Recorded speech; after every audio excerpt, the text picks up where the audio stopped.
Hello, my friend. Tonight we stand beside a harbour where the sea is black, the torches are low, and the first pale light of morning has not yet touched the water. A ship has come in from the east. It moves slowly, as if it is tired. Its sail hangs loose. Its ropes creak in the cold wind. Along the quay, a few men wait with hooks and lanterns, expecting wool, spices, wax, grain, perhaps news from distant ports. They do not yet know that the most terrible cargo is not packed in barrels or folded into bales. It is breathing in the dark. It is hidden in cloth, in straw, in the seams of clothing, in the bodies of men who can barely stand. One sailor appears at the rail. His face is swollen. His eyes are glassy. Beneath his arms, hard black lumps rise under the skin like buried stones. He tries to call out, but his voice breaks into a wet cough, and the sound carries over the water in the silence before dawn. No one on the dock understands what has arrived. For a moment, the world seems still. The gulls circle above the harbour. A dog noses at fish bones near the market steps, somewhere beyond the walls. A bell begins to ring for morning prayer. It is an ordinary sound in an ordinary town, and yet this morning it feels like a warning from a world that has not learned how to speak clearly. The men on the quay look at one another. They see sickness, they see weakness, and they see profit at risk. But they do not see an empire of death, already spreading through the ribs of the ship, through the damp hold, through the bedding of the crew, through the small, restless bodies of fleas hiding in fur and fabric. By nightfall, someone will carry a bundle ashore. By the next day, someone will fall ill. Soon, a house will close its shutters. A priest will be called. A mother will press a wet cloth against her child's burning forehead. Neighbours will whisper from doorways, and somewhere, in a corner too small to notice, a rat will die beneath a stair. The question will not come at first. It will arrive only when the dead become too many for memory. Why so fast? Why one house, then 3 streets, then half a parish? Why a man well at sunrise and gone before the next evening? Why a city full of prayers, physicians, relics, saints, laws, walls, and watchmen, yet helpless before something no eye can see? The harbour does not answer. It only receives. Across the water more ships are already coming. Some carry merchants, some carry pilgrims, some carry soldiers returning from campaigns. Others drift under torn canvas with too few hands left to pull the lines. The sea has become a road, and every road has become a vein. Along those veins the plague begins to move. It enters without banners. It has no trumpet, no king, no treaty, no siege towers, no herald riding ahead to announce its demands. Yet it takes cities more completely than armies do. It passes under gates that would stop cavalry. It crosses borders that lords defend with pride. It moves through customs houses, inns, monasteries, river barges, market stalls, and bedrooms. At first, people search for familiar causes: bad air, corrupted stars, divine anger, poisoned wells, a punishment for sin, a disturbance in the order of creation. Each answer offers a shape, and the human mind reaches for shape when terror becomes too large. But beneath those explanations, the sickness continues its quiet work with a patience colder than cruelty. It does not need belief. It does not need understanding. It needs bodies close together, roads still open, cargo still moving, hands still touching, breath still shared, and medieval life gives it all of these things.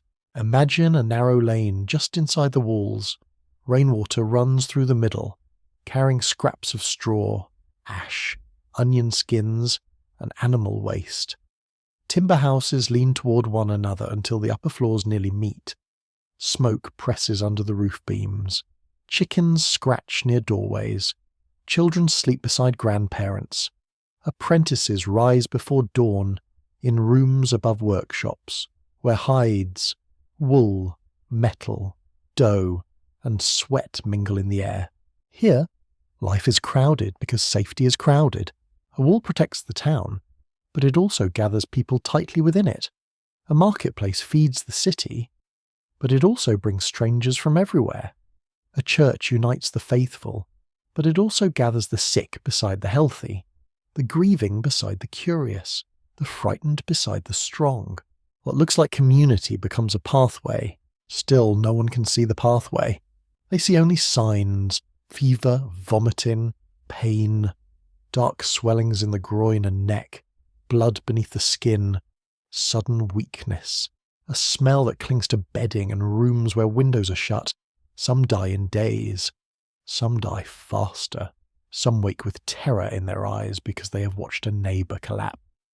And they sense, even without knowledge, that the same shadow has entered their own house. The bells begin. At first, they ring one at a time. A funeral here, a burial there. The rhythm is sad but known. Every medieval town knows death. Infants die. Mothers die in childbirth. Harvests fail. Fevers come in winter. War takes young men and leaves old women staring down roads. But this is different. The bell rings again before the first grave is filled. Then again. Then again. The priest grows hoarse. The gravediggers work until their hands blister. Coffins run short. Then wood runs short. Then patience runs short. There are not enough mourners, because mourners themselves are lying sick behind locked doors. Now the town understands that something has changed. Not in heaven alone. Not in the mood of the season. Not in one cursed household or one unlucky family. The change is everywhere at once, and it is intimate. It sits beside the bed. It waits in clothing. It travels with love, because love brings people close to the dying. A daughter washes her father's face. A brother lifts his sister from the floor. A monk bends to hear a confession. A neighbour brings bread to a sealed house and leaves with the faintest itch at his ankle. Each act is human. Each act is merciful. Each act may carry death onward. This is one of the darkest truths of the Black Death. It did not spread only through cruelty, ignorance, or filth. It spread through the ordinary bonds that held society together. Trade, care, worship, family, work, obligation. The same movements that made life possible gave the disease its speed. Far beyond this harbour, the same pattern begins to repeat.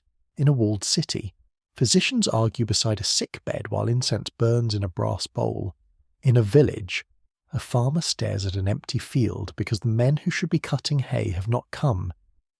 In a monastery, a scribe leaves a sentence unfinished, his ink drying beside his hand. In a palace, servants whisper behind tapestries, listening for the cough of a nobleman who believed rank could separate him from common danger. Rank cannot stop it. Gold cannot stop it. Stone cannot stop it. The plague enters castles and cottages with the same indifference. It moves from port to market, from market to road, from road to village, from village to abbey, from abbey to court. It follows grain and wool, wine and salt, letters and rumours, grief and flight. And flight, perhaps most cruelly, carries it farther. A family hears that sickness has taken the next street. They pack what they can, a cloak, a loaf, a small coin hidden in linen. They leave before dawn, believing the open road is safer than the city. Behind them, smoke rises from chimneys. Ahead, there are inns, villages, ferry crossings, relatives, strangers, and fear.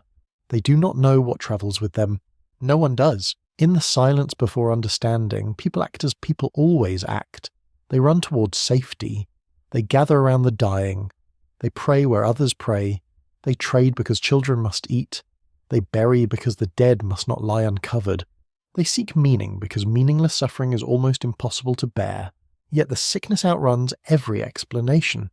By the time a rumour reaches one town, the disease may already be inside another.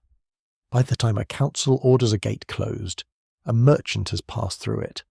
By the time a family avoids one neighbour, a flea has already bitten another. The world is not slow enough for fear to organise itself. This is why it killed so many so fast, not because medieval people were foolish, not because the world was empty of intelligence or compassion, but because their world was connected in ways they did not fully understand. and because the enemy was smaller than imagination could reach. The harbour grows brighter now. Morning spreads across the water. Men step onto the ship. A rope is tied. A crate is lifted. Somewhere inside the town, bread is pulled from an oven. A child wakes. A woman opens her shutters to the pale sky. The day begins as days always begin, filled with work, hunger, prayer, bargaining, footsteps, and breath. But beneath the surface of ordinary life, something irreversible has entered. It will move through the living with terrifying speed, and in its passage it will reveal the hidden shape of an entire world across vast plains. Beyond the last familiar church tower, the world of the 14th century is larger than any one village can imagine. It stretches from the Atlantic surf to the forests of Russia, from the cold harbours of the North Sea to the warm blue corridors of the Mediterranean, from the walled towns of Italy to the caravan roads that cross Central Asia, like threads pulled across dry earth. To the people who live inside it, the world often feels local, bound by parish fields, market days, lordly estates, and the sound of bells. Yet beneath that local life lies a vast machine of movement. Grain moves. Wool moves. Iron, salt, wine, silk, wax, amber, slaves, horses, manuscripts, spices, coins, and rumours all move, passing from hand to hand with astonishing persistence. A merchant in Genoa may never see the steppe beyond the Black Sea, yet his fortune may depend on it. A weaver in Flanders may never glimpse the sheep pastures of England, yet his loom sings because English wool has crossed the water. A noble woman in Paris may touch a piece of silk that began its journey far beyond lands she can name. This is the first hidden truth of the age. Medieval life is not isolated. It is connected, unevenly and imperfectly, but powerfully enough for danger to travel along the same routes as wealth. On maps, kingdoms appear with borders. In life, borders are porous. Roads bend through forests and over mountain passes. Rivers carry barges from inland towns to seaports. Monasteries shelter travellers. Bridges collect tolls. Inns hold strangers in smoky rooms where news is exchanged over dark bread and sour wine. A road is not only a line across land, it is a chain of touch. A pack animal stumbles through mud, a boatman pulls against the current, a clerk seals a letter in wax, a sailor sleeps beside cargo that has passed through ports he will never remember. The known world is crowded with such small acts of connection. They seem harmless. They are the pulse of civilization, yet every pulse may carry more than anyone intends. Far to the east, cities rise beside old routes of conquest and trade. Samarkand, Bukhara, Tabriz, Baghdad, and other centres of exchange stand beneath skies crossed by caravans and guarded by empires. The Mongol conquests have opened, shattered, and reorganised huge regions of Eurasia. Under their power, messengers and merchants can move across distances that once swallowed armies. Postal stations, escorts, tribute networks, and diplomatic routes tie distant courts together with a speed that astonishes those who depend on them. But order has a shadow. The same roads that carry envoys also carry sickness. The same protections that allow merchants to travel may allow disease to travel. An empire built to move information quickly can also make catastrophe swift. A horse relay, a caravanserai, a fortified post, a market town at the edge of a desert. Each becomes a possible hinge upon which history turns. Across the Black Sea, ports look westward. Kaffa, Tana, Trebizond, Constantinople, and other coastal settlements gather goods from inland Asia and send them onward toward Europe. Their harbours are loud with languages.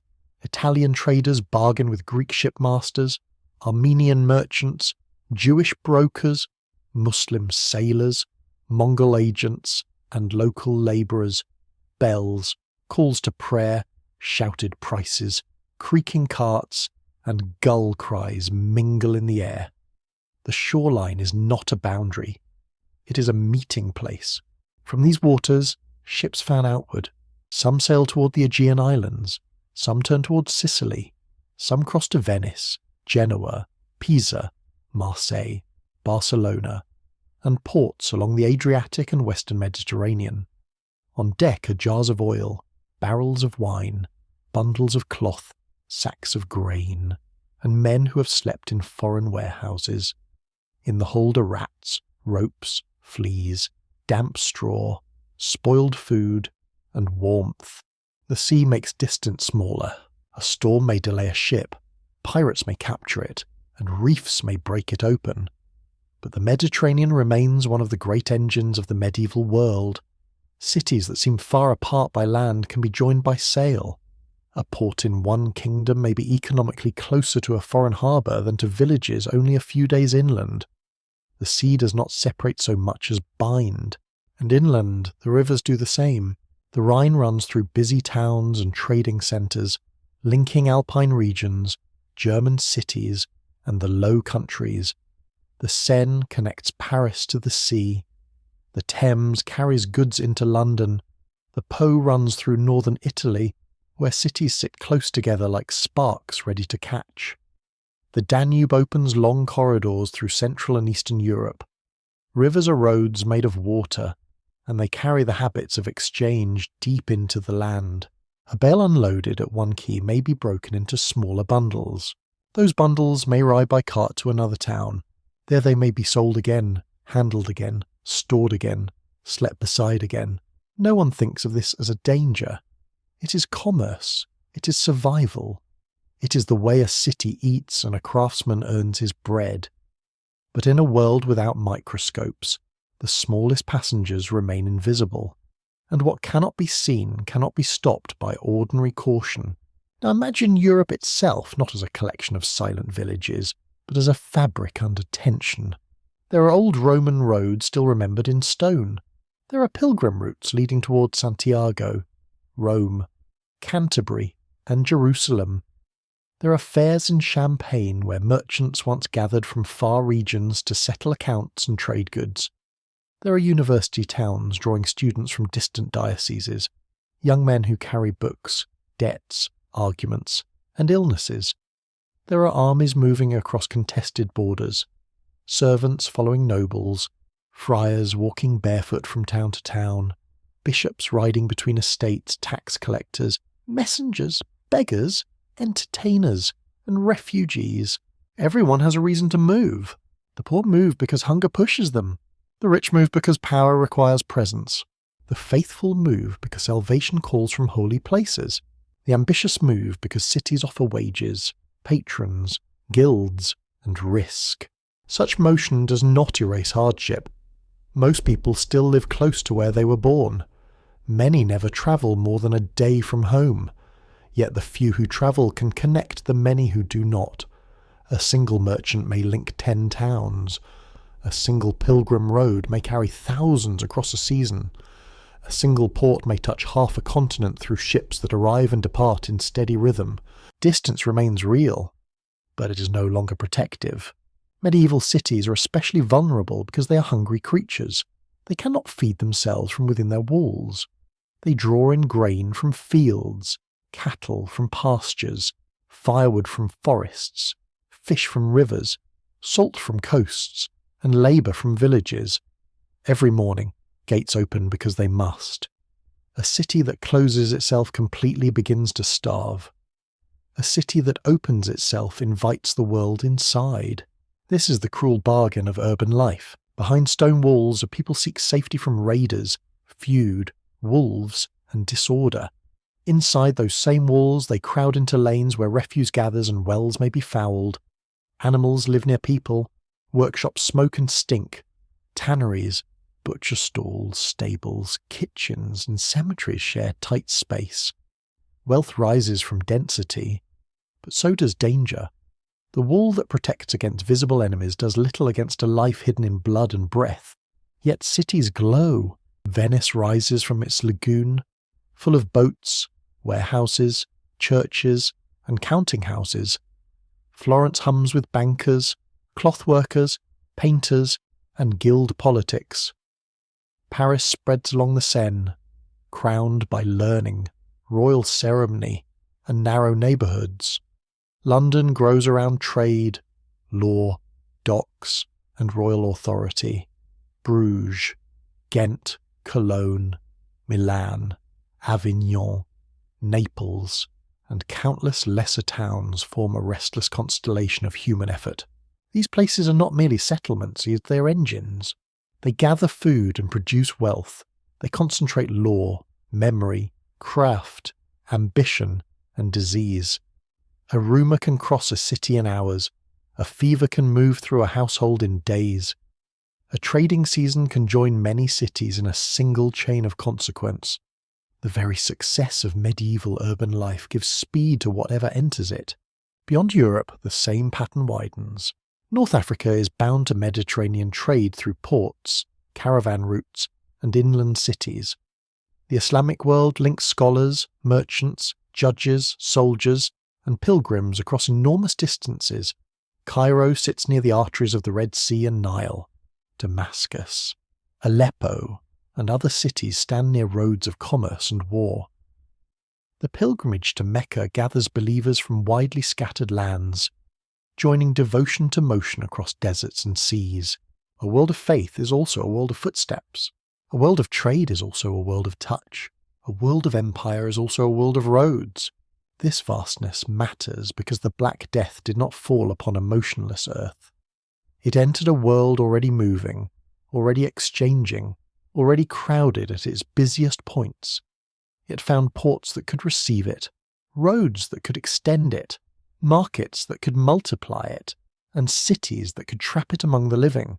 For a while, the world seemed ordinary. Ships continued to dock, carts continued to roll, bells rang, markets opened, clerks wrote accounts, children chased one another between stalls, priests lifted the host, bakers kneaded dough before sunrise.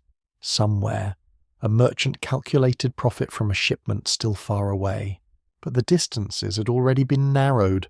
The world had become large enough to be rich and connected enough to be fragile. Who were they?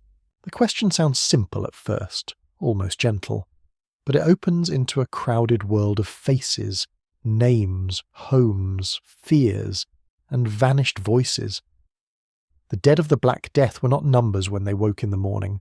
They were fathers with rent due, mothers with bread to bake, children sent to fetch water, monks copying lines by lamplight, sailors hauling wet ropes, nobles measuring inheritance, and servants sleeping in corners near the kitchen fire. They lived inside a world that believed itself ordered, God above, king below, lord and tenant, priest and parish, guild and apprentice, father and household. This order did not always feel kind. It could be harsh, unequal, and heavy with duty.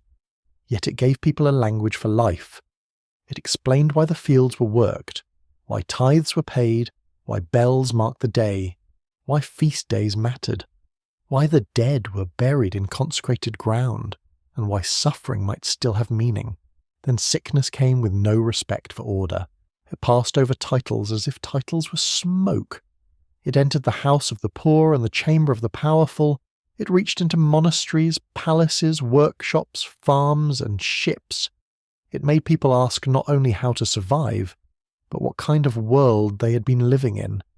If prayer did not always shield the faithful, if wealth could not purchase certainty, if physicians could name symptoms but not command them, then what remained firm beneath the feet?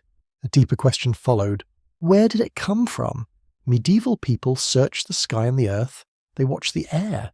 They remembered strange weather, earthquakes, comets, eclipses, wars, famine, moral failure, foreign enemies, and the mysterious movement of the heavens. Learned men discussed corruption in the atmosphere. Preachers warned of divine judgment. Ordinary people repeated stories that sounded possible because terror needed explanation quickly. Some believed the air itself had turned poisonous. This idea was not foolish within their understanding of nature. Bad smells did bring illness in many settings. Rot, marshes, waste, and decay seemed linked to sickness. If a room smelled foul after death, if streets reeked in summer, If graveyards overflowed, then corrupted air felt like an honest suspect. The invisible danger was real. They simply could not see its true form. Others looked for guilt. Guilt is easier to imagine than chance. It gives fear a target. It turns helplessness into accusation. In some towns, outsiders were blamed. In others, the morally suspect, the poor, the foreign, or the religiously different came under suspicion. When people cannot grasp the scale of disaster, they may shrink it into a story about enemies. Such stories can become deadly, and yet the disease did not need human hatred to travel. It moved through ecology, trade, bodies, animals, and breath. It belonged to a chain of life too small for medieval eyes and too vast for medieval politics. To understand it requires holding two truths at once. People explained the plague through the world they knew, and the plague operated through a world they could not perceive. How did it rise so fast? This was the terrifying practical question. A household could be healthy, then broken within days. A parish could count ordinary deaths, then suddenly run out of burial space. A city could hear distant rumour, then find its own streets emptied. The speed felt supernatural because the causes were hidden in ordinary movement. A person could be exposed and still walk. A ship could appear safe while carrying danger. A flea could bite and vanish. A cough could scatter what no one could see. The disease had more than one way to harm.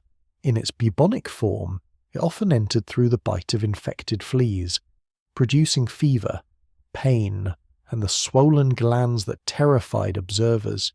In its pneumonic form, it could move from person to person through breath, striking the lungs with frightening speed. In its septicemic form, it could poison the blood so quickly that life seemed to go out like a candle in a draught. To those watching, all of this appeared as one vast visitation. The distinctions were hidden beneath grief. People did not separate mechanisms in the way later science would. They saw a neighbour with swellings. They saw another coughing blood. They saw one person linger in agony and another die before a priest could arrive. Each death deepened confusion, because the plague seemed to change its face without changing its purpose. Why did their world change? Because mass death does not simply remove people. It rearranges everything the living depend upon. A field without workers becomes a field of weeds. A workshop without masters loses memory. A monastery without monks loses prayers, records, teaching, and discipline. A town council without trusted men may falter at the exact moment order is most needed. The loss was not only emotional, it was structural. Labour vanished, rents trembled, wages shifted, inheritance lines broke, farms were abandoned, marriages were delayed or hurried, children became heirs before they understood land. Widows negotiated survival in new ways. Lords tried to hold old obligations in place, while workers discovered that scarcity could give them bargaining power. The dead had left behind silence, but also leverage. This frightened the powerful for generations. Many elites had assumed that the social order rested on divine design and customary obedience. But when people became scarce, the survivors could ask different questions. Why remain tied to land when another manor needs hands? Why accept old wages when labour is suddenly valuable? Why bow so deeply when the grave has taken masters and servants alike? The plague did not create every tension. Many were already there. Land hunger, taxation, war, inequality, church criticism, urban conflict, and peasant frustration had roots that went deep. But catastrophe stripped away the covering. Beneath the surface of order lay a society more fragile, more negotiable, and more restless than it had appeared. Death became a terrible teacher, revealing how much power depends on numbers. What did they leave behind? Not only graves, they left records scratched into parchment by shaken hands. They left wills written in haste, naming children, spouses, servants, debts, candles, chapels, tools, animals, and beds. They left mass burial pits where bodies lay close together without the careful separation that love usually gives the dead. They left churches altered by new donations and old fears. They left stories of bells ringing until no one remained to ring them. They left art darkened by memory. Saints became intercessors against sudden death. Skeletons danced in murals with kings, bishops, merchants, and peasants alike. Preachers spoke more fiercely about judgment. Poets and chroniclers described cities in mourning, though no description could hold the fullness of it. Death had always been part of medieval imagination, but now it stepped closer, more democratic, more immediate, more difficult to domesticate with ritual. They also left renewal, though it came slowly and unevenly. Survivors rebuilt households. Fields returned to cultivation. Children were born into spaces emptied by loss. Cities recovered their markets. Ships sailed again. Laws changed. Work changed. Faith changed. Not by disappearing, but by being wounded, questioned, intensified, and sometimes redirected. The world that emerged was not cleanly new. It carried scars beneath its clothing, so the questions remained suspended over the medieval earth. Who were they? People of faith, hunger, labour, fear, tenderness, ambition, and habit. Where did they come from? From villages, ports, monasteries, our castles, workshops, fields, and crowded lanes woven into a connected world. How did they rise? Through soil, prayer, trade, craft, hierarchy, and the long patience of generations. Why did their world change? Because an invisible force found the seams in that world and pulled. What did they leave behind? A warning written not in one language, but in graves. Ruins, laws, memories, and the altered rhythm of human life.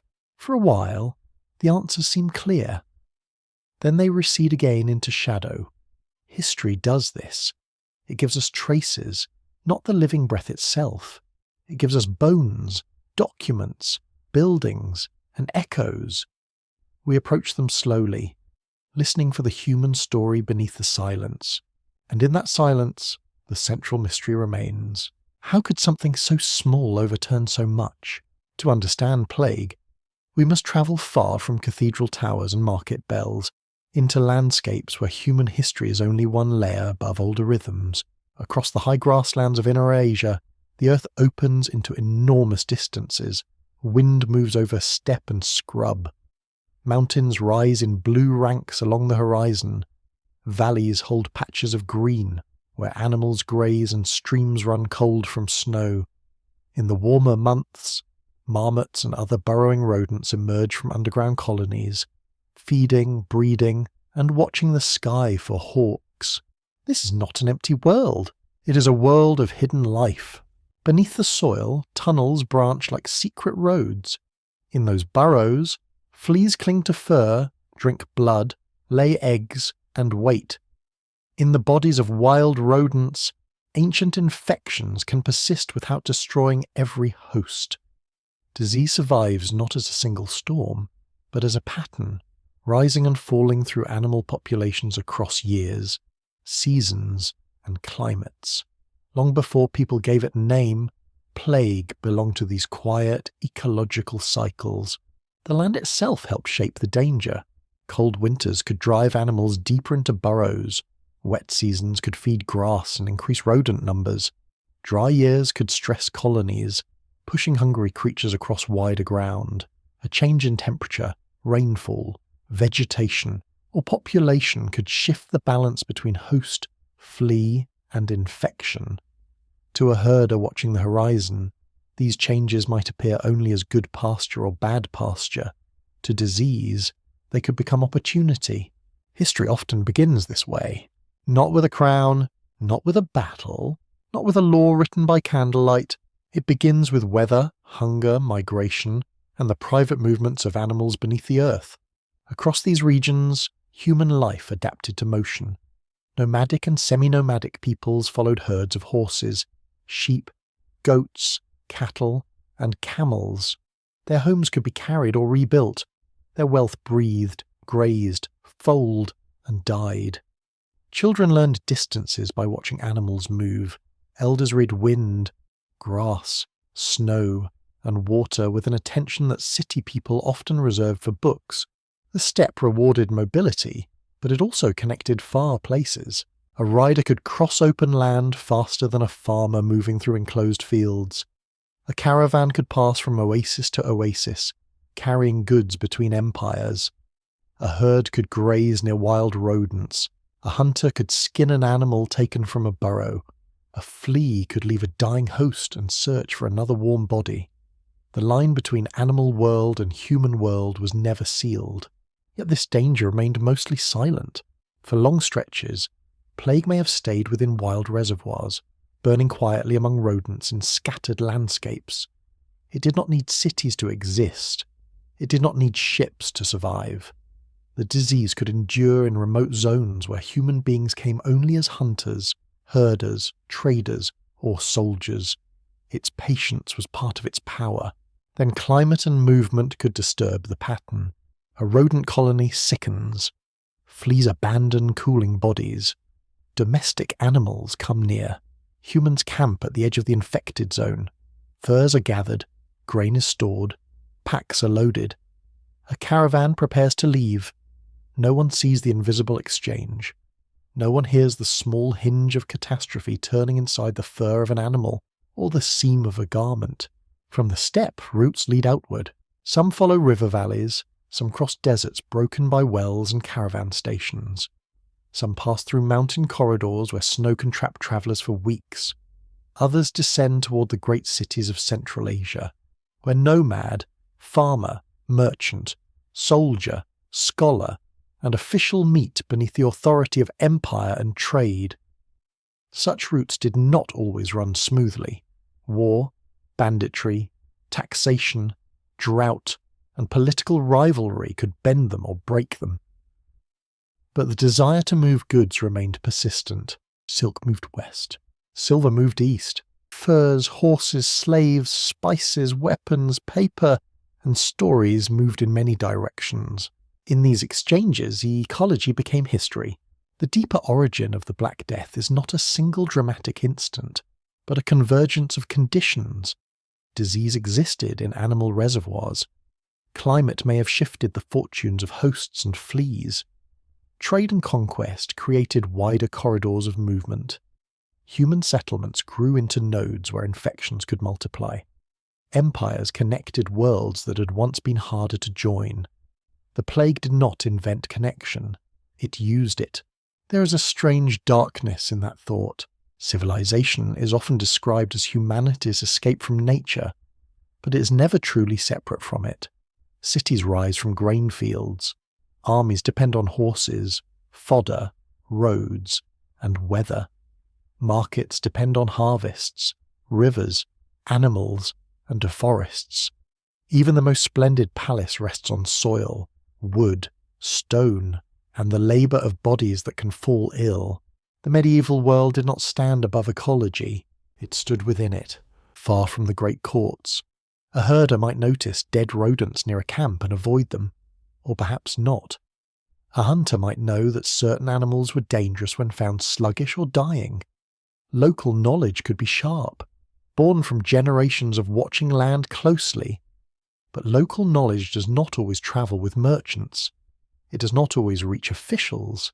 It does not always stop hunger from overruling caution. A skin has value. A meal has urgency. A caravan has a schedule. A soldier has orders. So the border between risk and necessity becomes thin. People do not always choose danger because they are careless. Often they choose life as they understand it, and danger enters through the very choices that seem required. The earth gives no warning in human language. A burrow collapses in winter. A flea waits in bedding. A rat finds warmth near stored grain. A merchant buys a bundle of pelts. A mule train leaves at dawn. The mountains remain still. The sky shows no sign of judgment. The world continues to appear whole even when its hidden balances are failing. This is why origins can be difficult to see. People remember the moment sickness enters a town. They remember the first funeral, the closed door, the neighbour who vanished from the lane. But the deeper beginning lies elsewhere. In landscapes few chroniclers described with care, among animals that left no written testimony. The plague's first stage belonged to burrows. Blood, fur, climate, and chance. And yet chance alone is never enough. For a spark to become a fire, it needs dry wood and wind. For plague to become catastrophe, it needed pathways, hosts, density, and movement. It needed the meeting of wild disease with human systems large enough to carry it beyond its original home. It needed the old partnership between environment and ambition. Across the steppe, evening falls with a quiet beauty. The grass darkens. Smoke rises from a camp.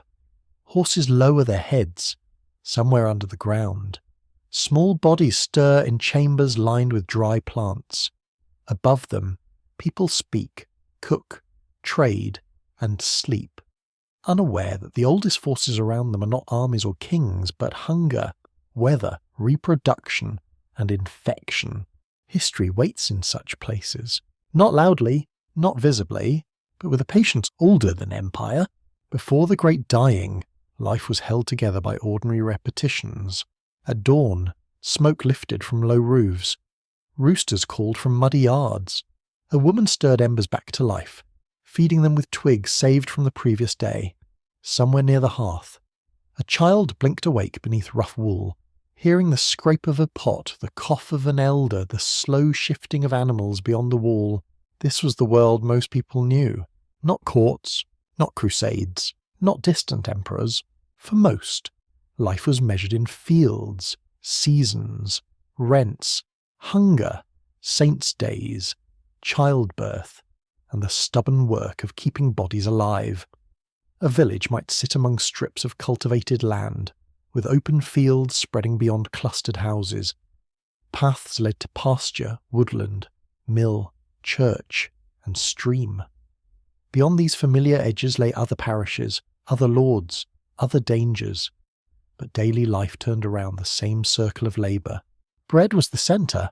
Grain had to be sown, weeded, harvested, dried, threshed, ground, kneaded, and baked.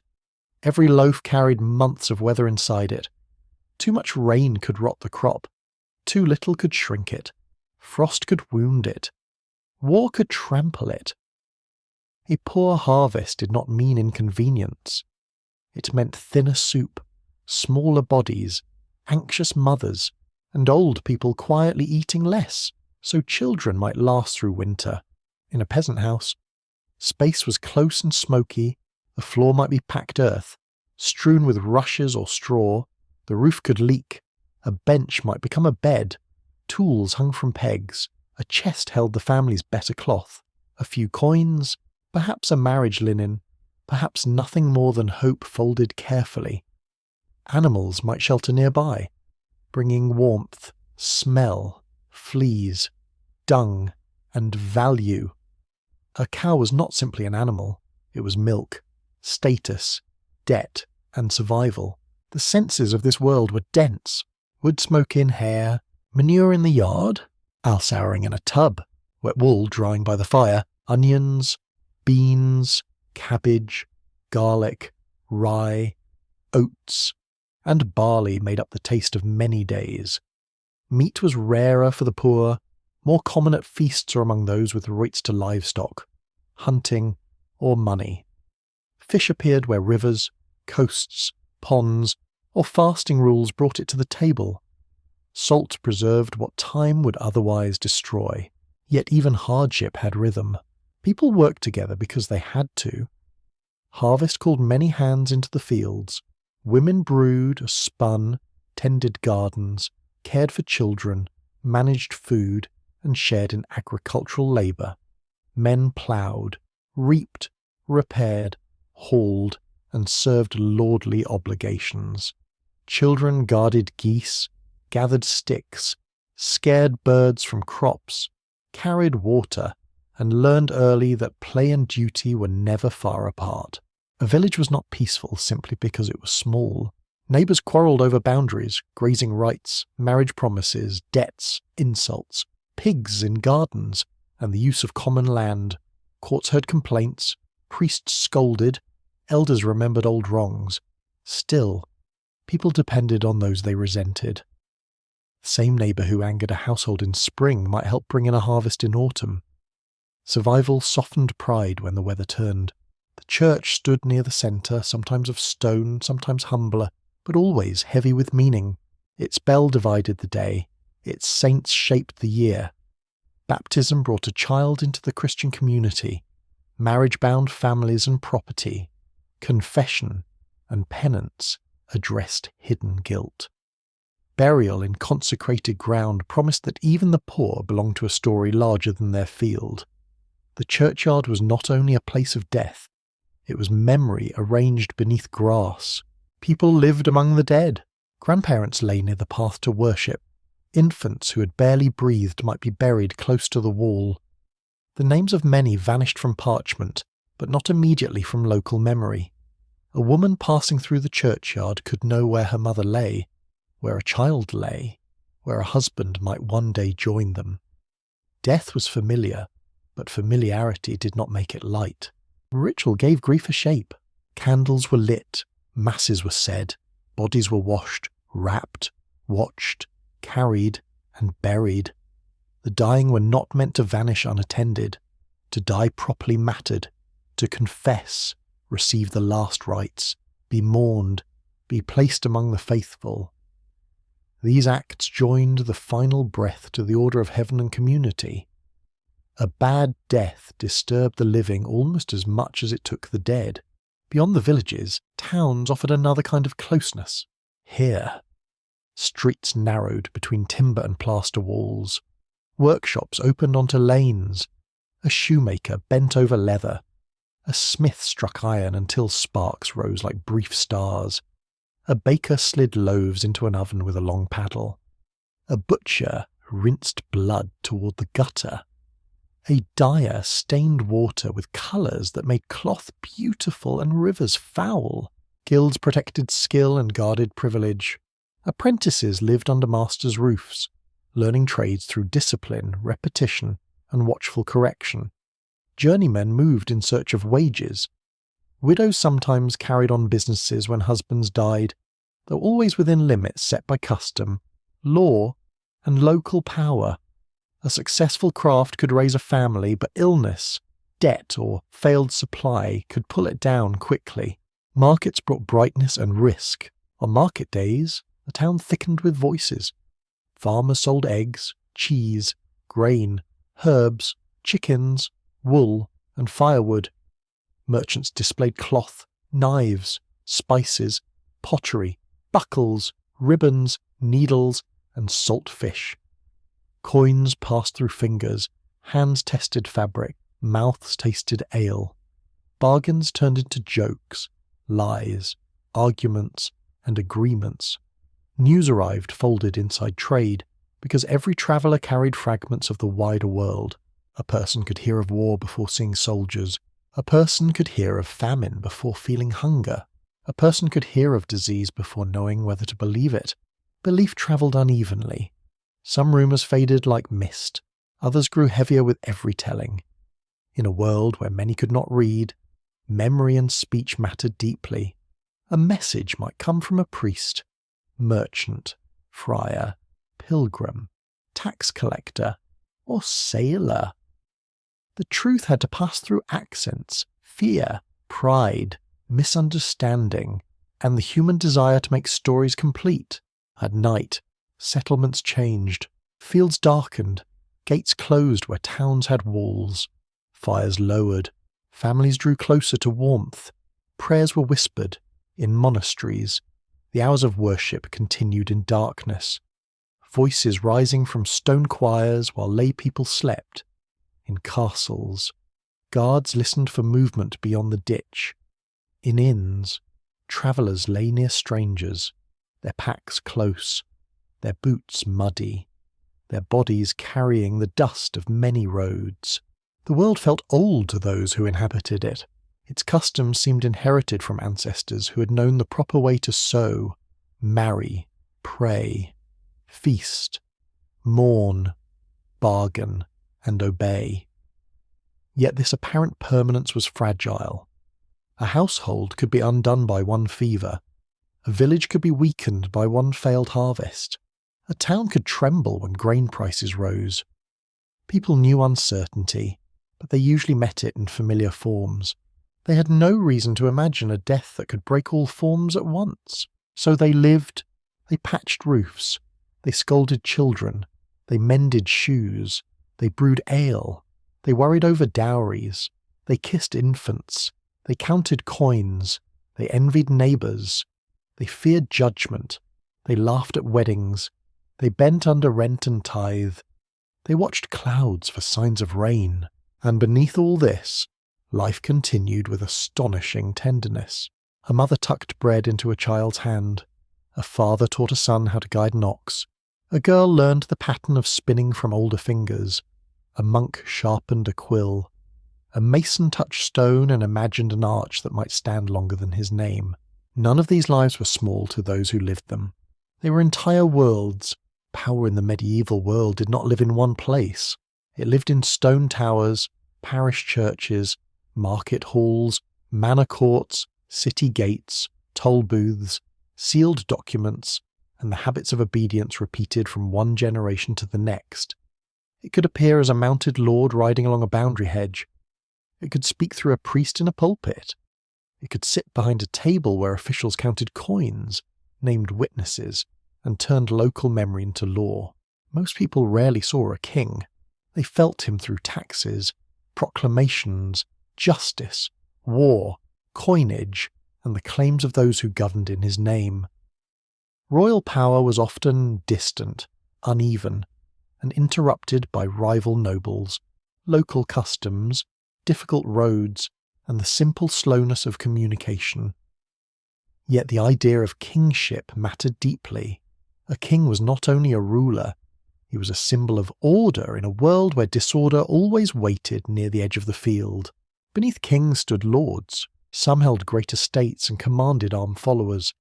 Others possessed only modest authority over a few villages, a manor house, and the people bound by rent, labour, and custom. The Lord's court dealt with disputes over land, inheritance, grazing, theft, debt, marriage fines, and obligations owed by tenants. In such places authority wore a local face. It knew names. It remembered quarrels. It could protect, punish, exploit, or ignore. For the peasant, power was immediate. It was the due owed at harvest. It was the mill where grain had to be ground for a fee.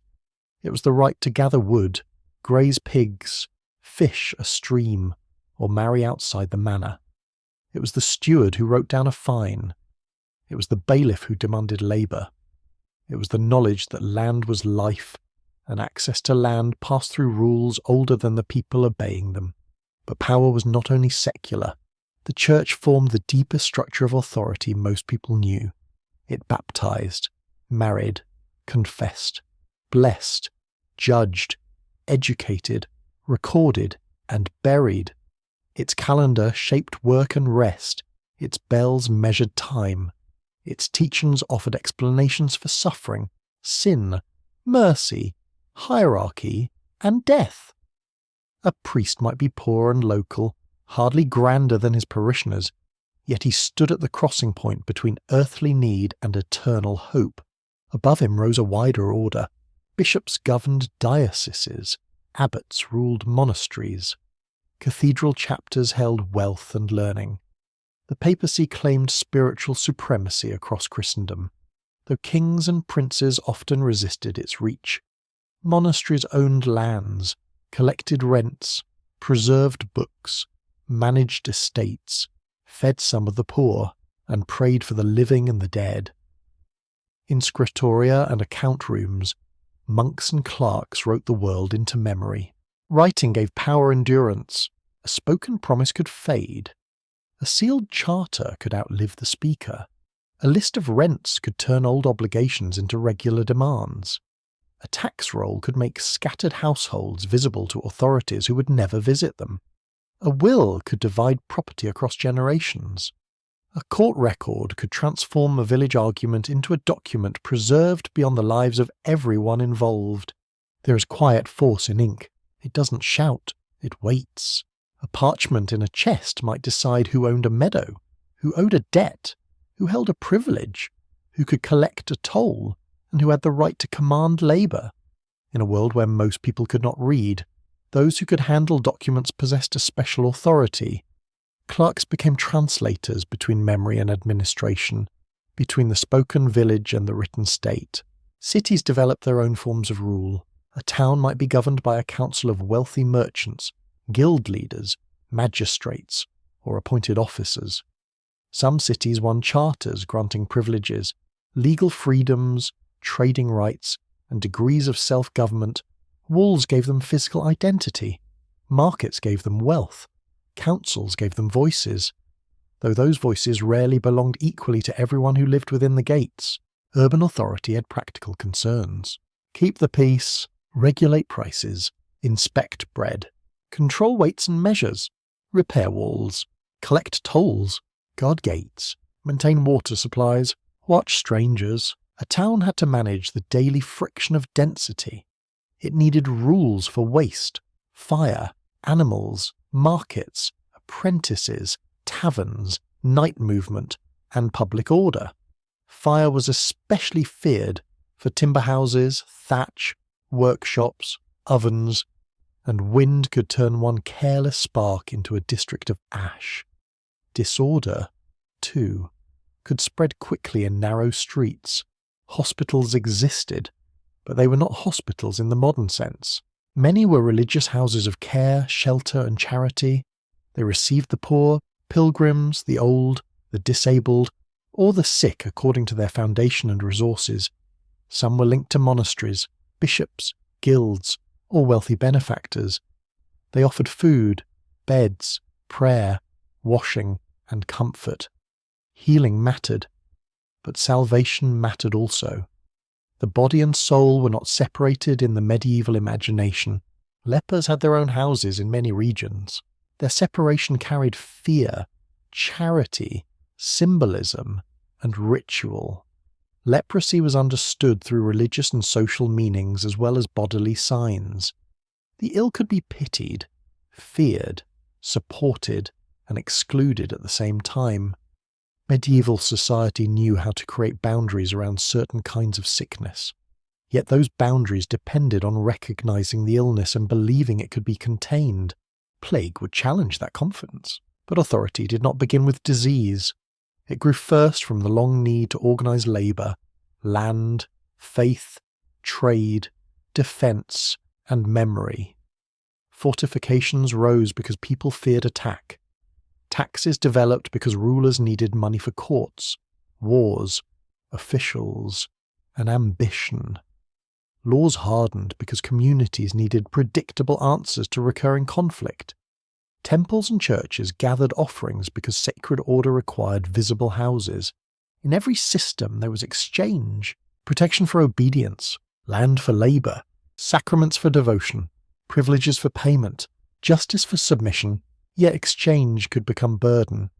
A lord might demand too much. A priest might fail his flock. A council might favour rich guilds over poorer workers. A king might tax heavily for wars that seemed distant from the village furrow. Power was often justified as order, but those beneath it could feel its weight as pressure on the chest. Still, Lais, people did not live in permanent rebellion. Custom mattered. Habit mattered. Fear mattered. Faith mattered. Many believed hierarchy reflected the divine design of the world. Some were born to pray, some to fight, some to work, or so the familiar teaching suggested. This did not erase resentment, but it gave inequality a sacred language. To challenge power could feel not only dangerous, but cosmically uncertain. And yet, beneath obedience, negotiation never stopped. Tenants bargained through custom. Villages defended old rights, guilds guarded their trades, towns argued with bishops, kings argued with popes, nobles resisted kings, monasteries defended exemptions, peasants remembered what had been owed before and protested when new demands appeared. Medieval order was not still water. It was a river held between banks, constantly pressing against them. War strengthened authority and exposed its limits.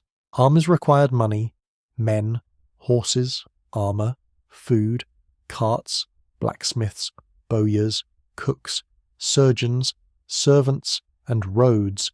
Lords summoned vassals, kings raised taxes, towns supplied coin or militia. Villages watched able men depart and wondered who would bring in the harvest. War created urgency, and urgency allowed rulers to demand more from the governed. But war also spread debt, hunger, resentment, and movement. Justice, too, revealed the texture of rule. A manor court gathered villagers who knew each other too well. A royal court might offer more distant authority, sometimes appealing to those trapped by local power.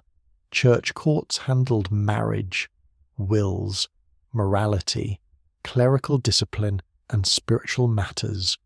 Law was plural, layered, overlapping.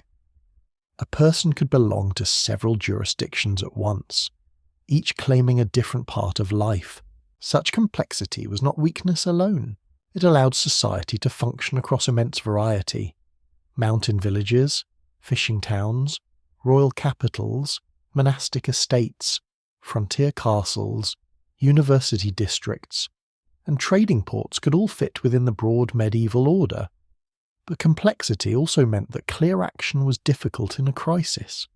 Authority was divided, responsibilities overlapped, messages moved slowly. Local pride could resist outside command. In quiet years, these structures seemed durable. The manor collected its dues, the city guarded its privileges, the bishop inspected parishes, the king issued commands, the guild admitted apprentices, the monastery copied charters, the hospital opened its doors at dusk, the court heard complaints beneath a roof darkened by smoke. Everything had a place, or seemed to. The deeper truth was that medieval power depended on people being present. Priests had to serve, clerks had to write, tenants had to work, guards had to stand at gates, councils had to meet, gravediggers had to dig, bakers had to bake, mothers had to nurse, officials had to collect, carry, count, and command. Authority looked like stone, but it was made of bodies. This was its hidden vulnerability. No tower can govern without hands to open its doors. No law can function without witnesses, judges, messengers, and memory. No church can comfort the dying if its priests are dead or afraid. No tax can be gathered if the collectors vanish. No manor can collect labour from empty cottages. No city can enforce order when its officers lie fevered behind closed shutters. For a while, power could pretend to be permanent. It spoke in seals, bells, oaths, and walls, but beneath those signs, it breathed like everyone else. The first great conqueror in this story wears no crown. It does not sit on a throne, sign a charter, command knights, or send ambassadors across the sea. It has no palace, no banner, no language of its own that human ears can hear. Yet it moves through kingdoms with a power that mocks human authority, and its victories are measured not in captured cities, but in empty beds, silent workshops, abandoned fields, and graves opened before sunrise. Its name, though unknown to those who first feared it, is Yersinia pestis, a small organism, a hidden invader, a force so minute that 1,000 could vanish beneath a fingernail and still remain unseen. To modern eyes, naming it may seem to solve the mystery, but the name is only a doorway. Behind it lies a darker story of bodies, insects, animals, warmth, hunger, and the strange intimacy of infection. The bacterium did not stride across the earth like a general. It borrowed other lives. It entered fleas. It entered rodents. It entered humans. It survived by moving from blood to blood, using the needs of the living creatures as its road. In a flea, the plague bacterium could become a cruel engineer. After feeding on infected blood, the flea's gut might become blocked by multiplying bacteria. Hungry but unable to feed properly, the flea would bite again and again, trying to draw nourishment from new hosts. With each attempt, infected material could be pushed into the wound. What looked like a tiny irritation on the skin could become the opening through which death stepped quietly inside. The bite might be forgotten, a small itch, a speck of blood, a scratch beneath the hem of a garment. Then the body would begin its struggle. The bacteria could travel through the lymphatic system, reaching nodes in the groin, armpit, or neck. There, the immune response swelled into painful buboes, those dreadful lumps that gave the bubonic form of plague its most remembered sign. Fever rose. Weakness deepened. The skin might darken in places where bleeding spread beneath it. Pain made sleep difficult. Thirst became torment. Still, the disease was not always the same. Sometimes it moved into the lungs. Then breath itself became dangerous. A sick person coughing in a crowded room could send infection outward in droplets, turning conversation, care, confession, or prayer into peril. This pneumonic form could kill with terrifying speed. It needed no rat in the room, no flea in the straw. It needed closeness, air, and lungs. Sometimes the blood itself was overwhelmed. The illness could race through the body so violently that visible signs came late or barely came at all. A person might collapse before neighbours understood what they were seeing. In such cases, the plague seemed almost supernatural, because it gave so little time for explanation. Morning strength could become evening death. A familiar face could become unrecognisable in a single day. This was the genius of the invisible conqueror. It did not rely on one path. It moved through fleas and animals, through human breath, through clothing and bedding where infected fleas might hide, through the crush of households, the warmth of sleeping spaces, and the habits of compassion. It travelled with the poor because the poor lived close. It travelled with merchants because merchants moved far. It travelled with the devout because the devout gathered. It travelled with the powerful because servants, messengers, and goods surrounded them. No one was truly alone. Even solitude had seams. A hermit might receive food. A castle might accept deliveries. A monastery might welcome visitors or care for the ill. A noble household might send riders between estates. A ship at anchor still needed unloading. A sealed town still needed grain. Everywhere, human life opened small doors, and the conqueror required only small doors. What made it so frightening was not only its deadliness, but its timing. The disease moved faster than certainty. People could carry danger before they understood they were ill. Fleas could leave dying rats and find new hosts before anyone noticed a pattern. Travellers could arrive with no mark upon them, then fall sick days later among strangers. A room could seem safe because the dead had been removed, while bedding still held living carriers. Fear could not outrun ignorance. Not because people lacked intelligence, but because the cause lay beyond the available senses. Medieval observers saw bodies, smells, weather, stars, sins, strangers, and sudden misfortune. They could not see bacteria multiplying in blood. They could not trace the journey from rodent to flea to human lymph node. They could not distinguish every form of transmission while grief gathered at the door. So the conqueror remained faceless. That facelessness gave it room to grow. If an enemy army approaches, watchmen may see dust on the road. If fire begins, smoke may reveal it. If flood rises, water announces itself against the banks. But plague often began in concealment. A rat died beneath floorboards. A flea moved to a sleeve. A dock worker handled rope. A child developed fever. A mother waited, hoping it was ordinary sickness. By the time certainty arrived, the household might already be lost. In this way, the disease defeated the clock. Human response depends on sequence. First warning, then recognition, then action. The plague blurred these stages. Warning looked ordinary. Recognition came late. Action could become part of transmission.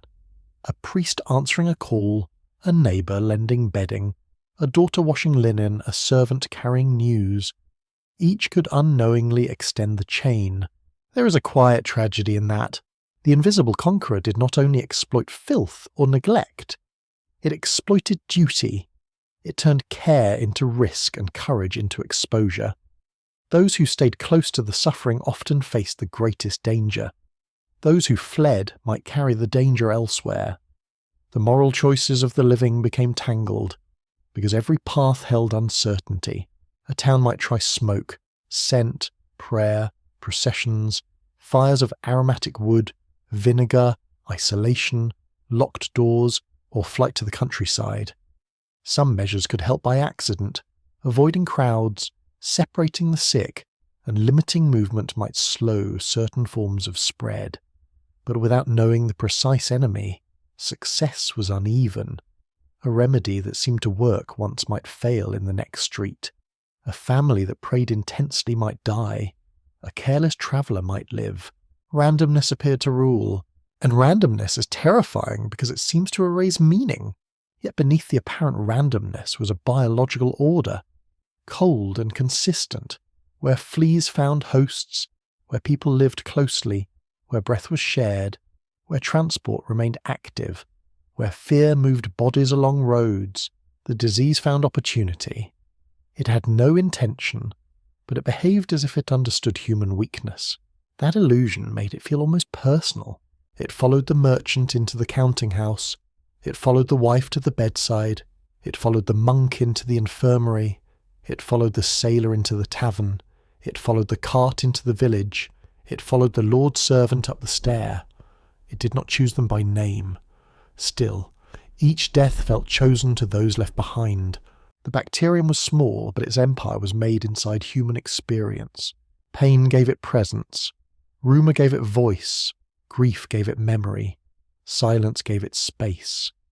A thing no one could see became the central power in rooms where kings had no answer, bishops had no shield, and physicians had no instrument sharp enough to reveal it. And so the unseen conqueror advanced, not with hooves, not with drums, not with the glitter of armour beneath the sun. It advanced in the dark fur of animals, in the bodies of fleas, in the warmth of crowded rooms, in the breath of the fevered, and in the loving hands of those who tried to comfort them. Smallness was its disguise. Speed was its terror. On the northern edge of the Black Sea, where the land opens toward steppe and the water leads toward distant harbours, the city of Kaffa waits behind its walls. Its towers rise above a busy port. Its warehouses are filled with grain, timber, wax, hides, fish, cloth, and goods brought from lands far inland. Ships from Italian cities ride at anchor, their hulls dark against the water. In the streets, languages mingle. Genoese merchants bargain with local traders. Greek, Armenian, Turkic, Mongol, Jewish. And Muslim voices pass through the same markets, sometimes in peace, sometimes in suspicion, always in the shadow of profit. Kaffa is not merely a town, it is a hinge between worlds. To the west lies the sea road toward Constantinople, Sicily, Italy, and the wider Mediterranean. To the east and north lie grasslands, caravan routes, and the political force of the Golden Horde. For merchants, such a place is a gift. For rulers, it is a prize. For disease, it is something even more dangerous. It is a meeting point where war, commerce, bodies, ships, animals, and fear can gather inside one narrow theatre. Tension has been growing. The Genoese hold the city as a trading colony, a foreign outpost protected by walls and guarded by calculation. Beyond those walls, powerful forces resent their wealth, autonomy and presence. Trade creates dependence, but it also creates anger. A port that enriches one people may humiliate another.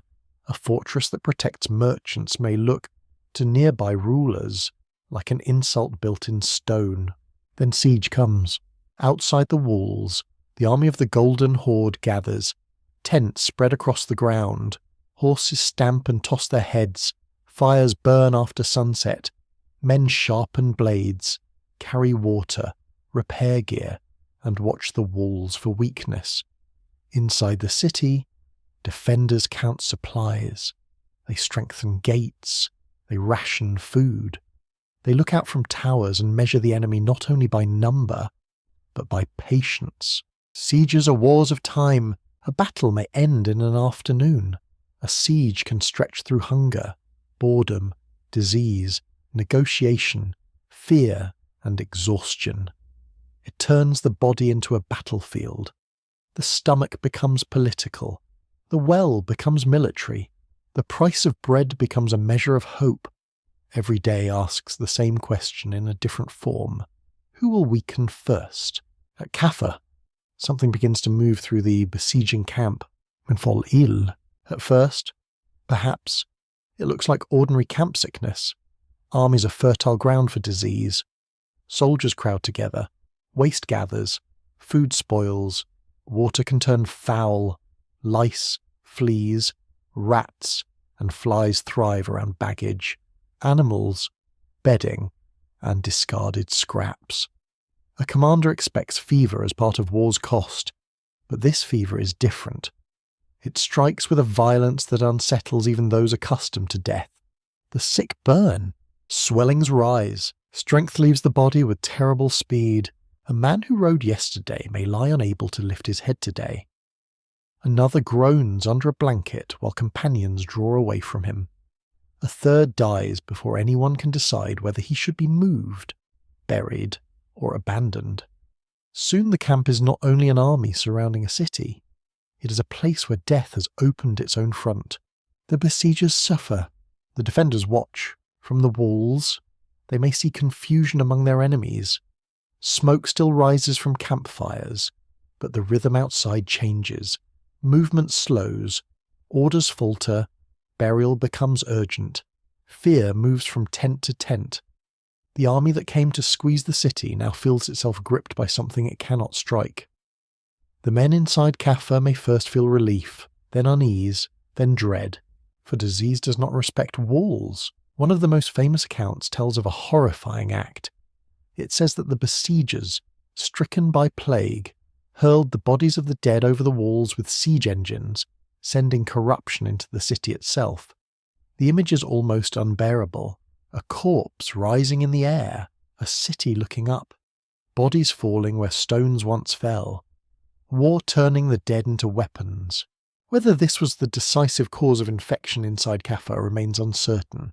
History often preserves the scene that the mind cannot forget, even when the deeper mechanism is more complicated. Diseased bodies may have terrified the defenders, fouled spaces, and spread panic. Yet plague could also have entered through rats, fleas, refugees, traders, goods, or ordinary contact around the besieged port. A city under siege is not perfectly sealed. War leaks, commerce leaks, hunger leaks. People always find ways in and out when survival demands it.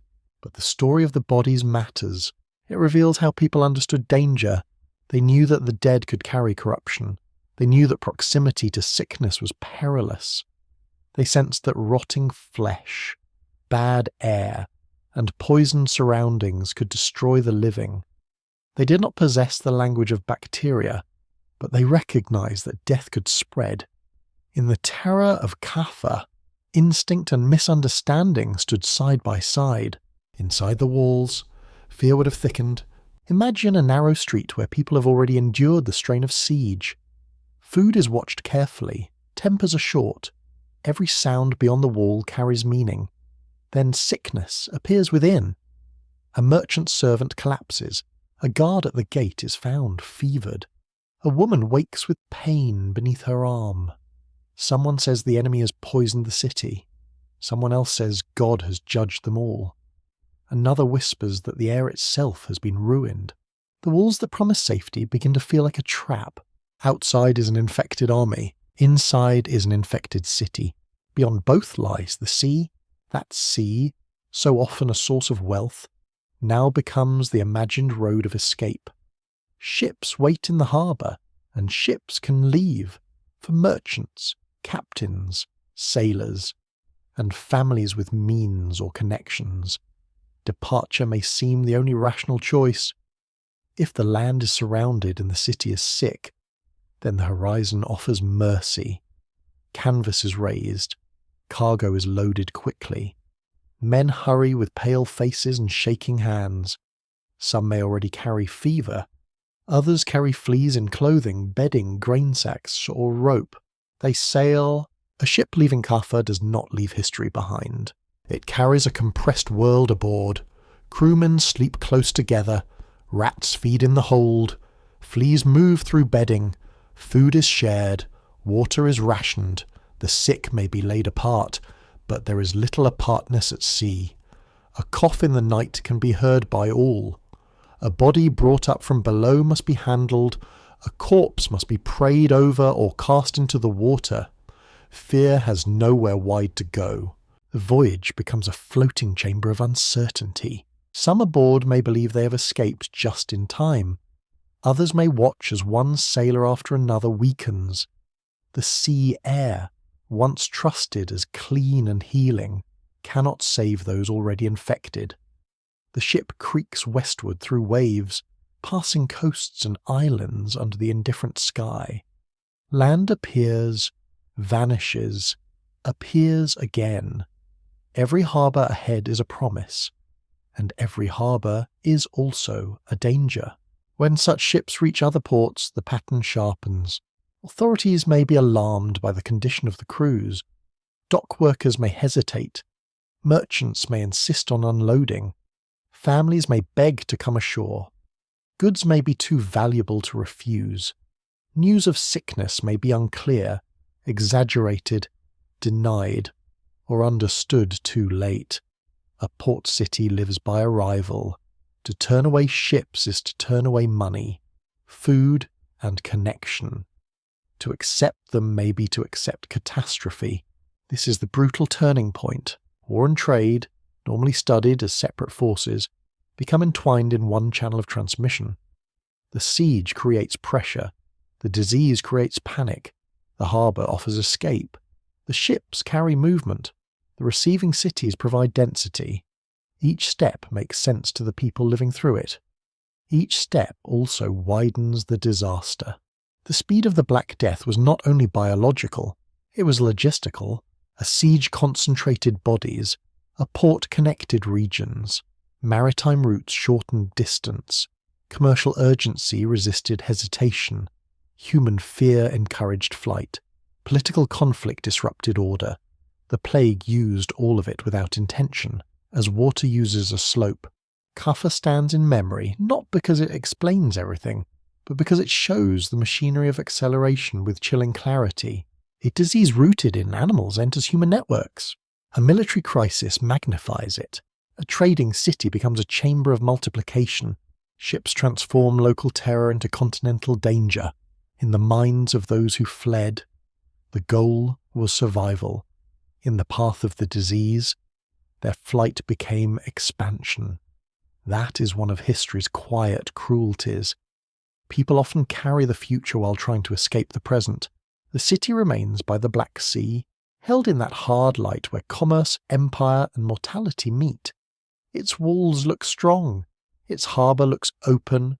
Its merchants think in distances, prices, contracts, and winds. Its enemies think in pressure, punishment, and control. The sick think only of water, air, pain, and the next breath. Above them all, gulls circle. The sea waits, and westward the routes are ready. The plague did not spread like a single wave across a flat shore. It spread like ink through cloth, darkening first along the fibres that absorbed it most quickly.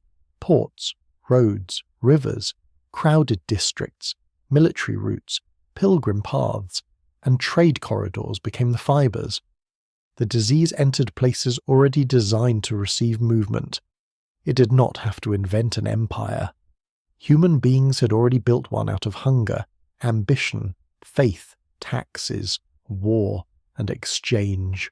A ship arrives, a cart leaves, a letter is carried, a family flees, a servant changes household, a priest answers a summons. Each motion is small, almost forgettable, but together they form the hidden architecture of catastrophe.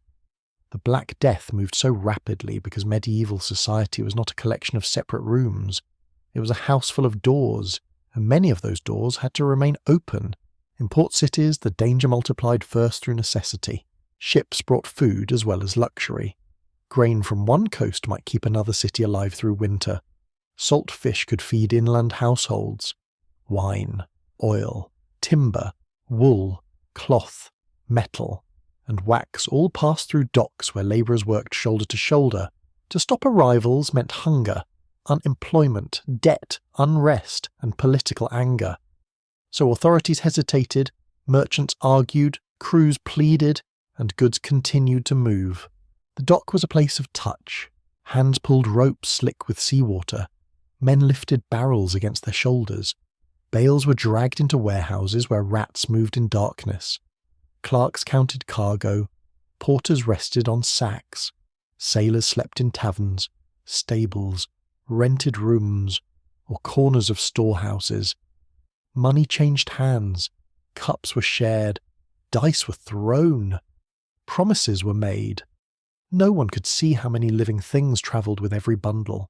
From the docks, the disease passed into the city's stomach. Warehouses fed markets. Markets fed streets. Streets fed households. Grain merchants sold to bakers. Bakers sold to families. Families carried loaves home through narrow lanes. Cloth merchants passed goods to tailors, dyers, fullers, and customers. Bedding moved between rooms. Clothing was pawned, inherited, washed, sold, or stolen. A dead person's possessions might seem too valuable to burn, especially when poverty pressed hard. Need preserved what fear might have destroyed. This mattered terribly. When a household lost its wage earner, a cloak, blanket, tunic, or mattress could become survival. When relatives died, their goods became inheritance. When landlords reclaimed rooms, objects passed outward. People did not always know which items were dangerous, and even when they suspected, necessity could overwhelm caution. To discard usable goods in a world of scarcity was not simple prudence. It could feel like self-harm. Urban density gave plague its inner roads. A house might hold several generations. Servants, apprentices, lodgers, and animals. In poorer quarters, families lived in tight rooms with little ventilation, shared wells, shared courtyards, shared privies, shared walls, and shared bedding made separation difficult. Even wealthier homes depended on cooks, maids, grooms, wet nurses, laundresses, porters, and messengers.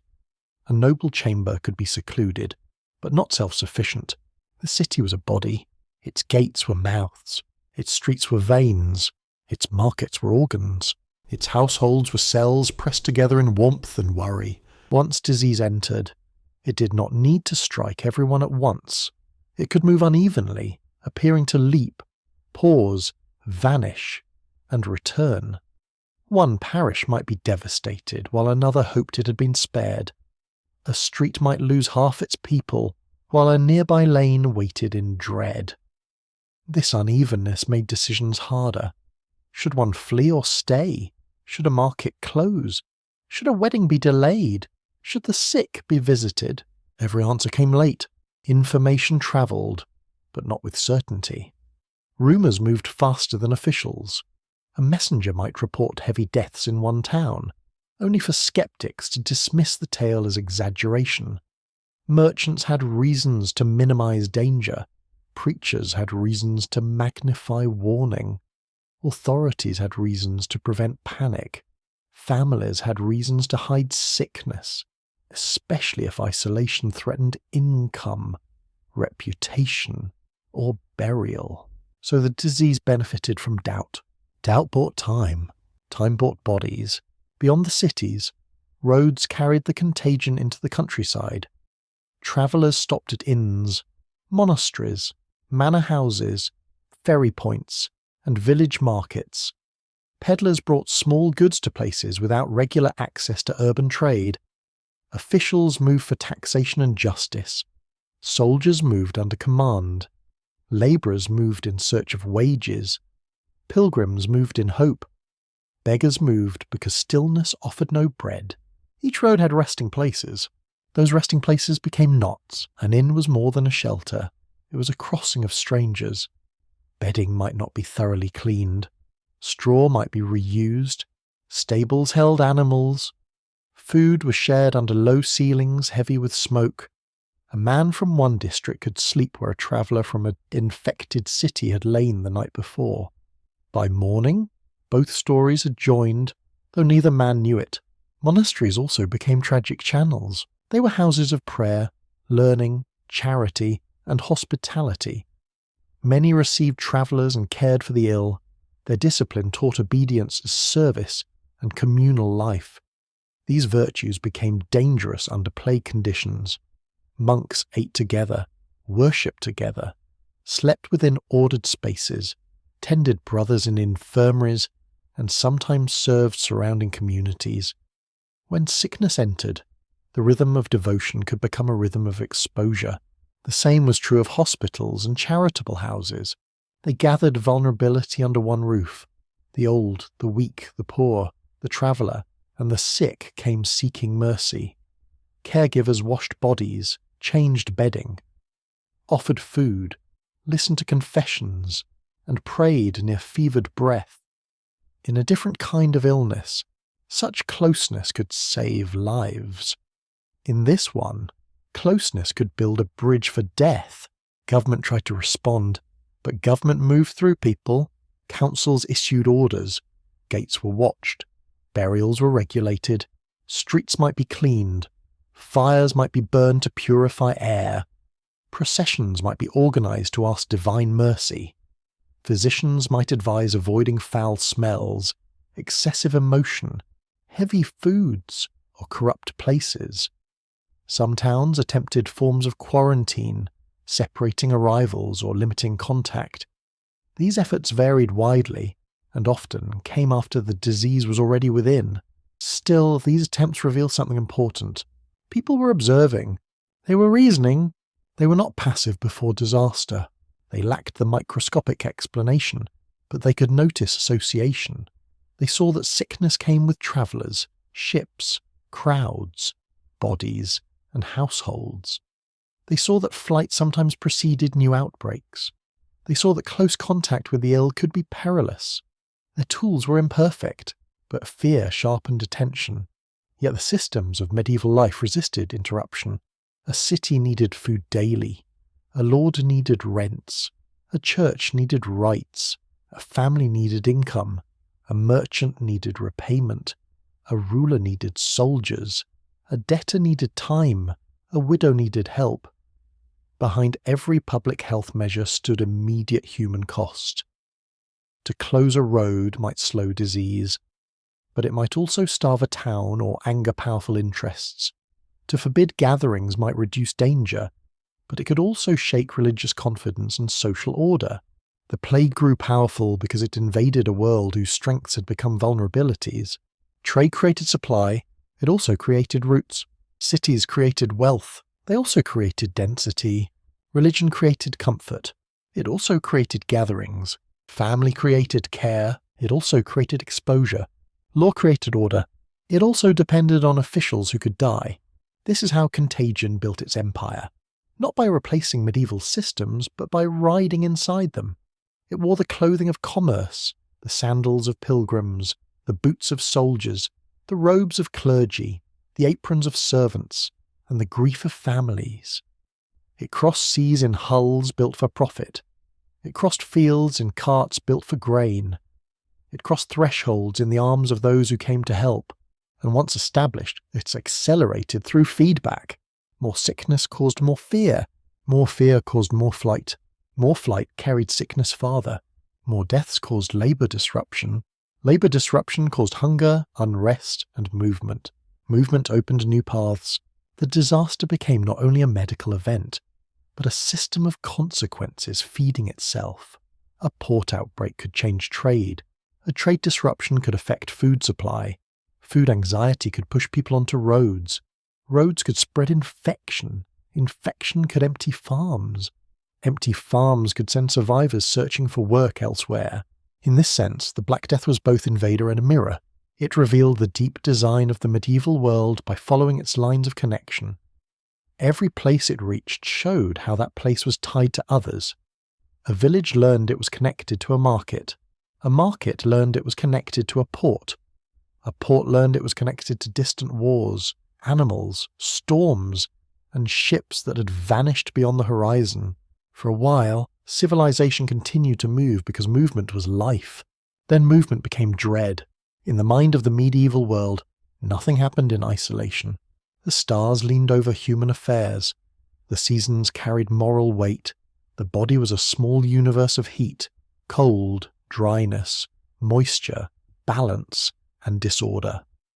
The church stood between earth and eternity, teaching that suffering might be punishment, purification, warning, mystery, or mercy beyond human understanding. To live was to inhabit a world thick with meaning. So when plague entered cities and villages, people did not face only disease. They faced interpretation. A fever was not merely a fever. It asked a question about the soul. A black swelling was not merely a wound beneath the skin. It seemed like a mark, a sign, a message written in the flesh. Sudden death did not only break families, it threatened the hope that life and death followed a pattern human beings could recognize. The physician arrived with learning. He might carry texts inherited from ancient Greek, Roman, and Arabic authorities. He might think in terms of humours, complexion, diet, air, season, and the influence of the heavens. He would examine urine in a glass flask, judge colour and sediment, ask about sleep, appetite, pulse, stools, dreams, and pains. He might recommend bleeding, purging, cooling syrups, warming herbs, careful foods, sweet smells, or withdrawal from corrupted air. This medicine was not empty superstition. It rested on centuries of observation and inherited theory, gathered from a world without microscopes but not without intelligence. Learned medicine tried to place the body inside nature's order. It looked for balance. It searched for causes. It cared about environment, diet, emotion, and timing. But plague pressed against the limits of that system with merciless speed. A physician could advise moderation. Plague was immoderate. A physician could recommend clean air. Plague entered sealed rooms. A physician could prepare remedies. Plague took the patient before the remedy had time to matter. Some doctors stayed. Some fled. Some died. Some wrote advice that mixed practical caution with theories now strange to modern ears. They warned against foul smells, crowded places, excessive fear, baths that opened the pores, or foods thought to disturb bodily balance. They sometimes urged people to keep rooms fragrant with herbs, vinegar, rosewater, juniper, or burning wood. In a world where smell seemed linked to corruption, sweetness became a shield for the mind, even when it could not shield the blood. Apothecaries worked by lamplight. They crushed roots, seeds, minerals, resins, spices, and dried flowers. Mortars sounded in back rooms. Jars held powders and syrups with names that promised order against chaos.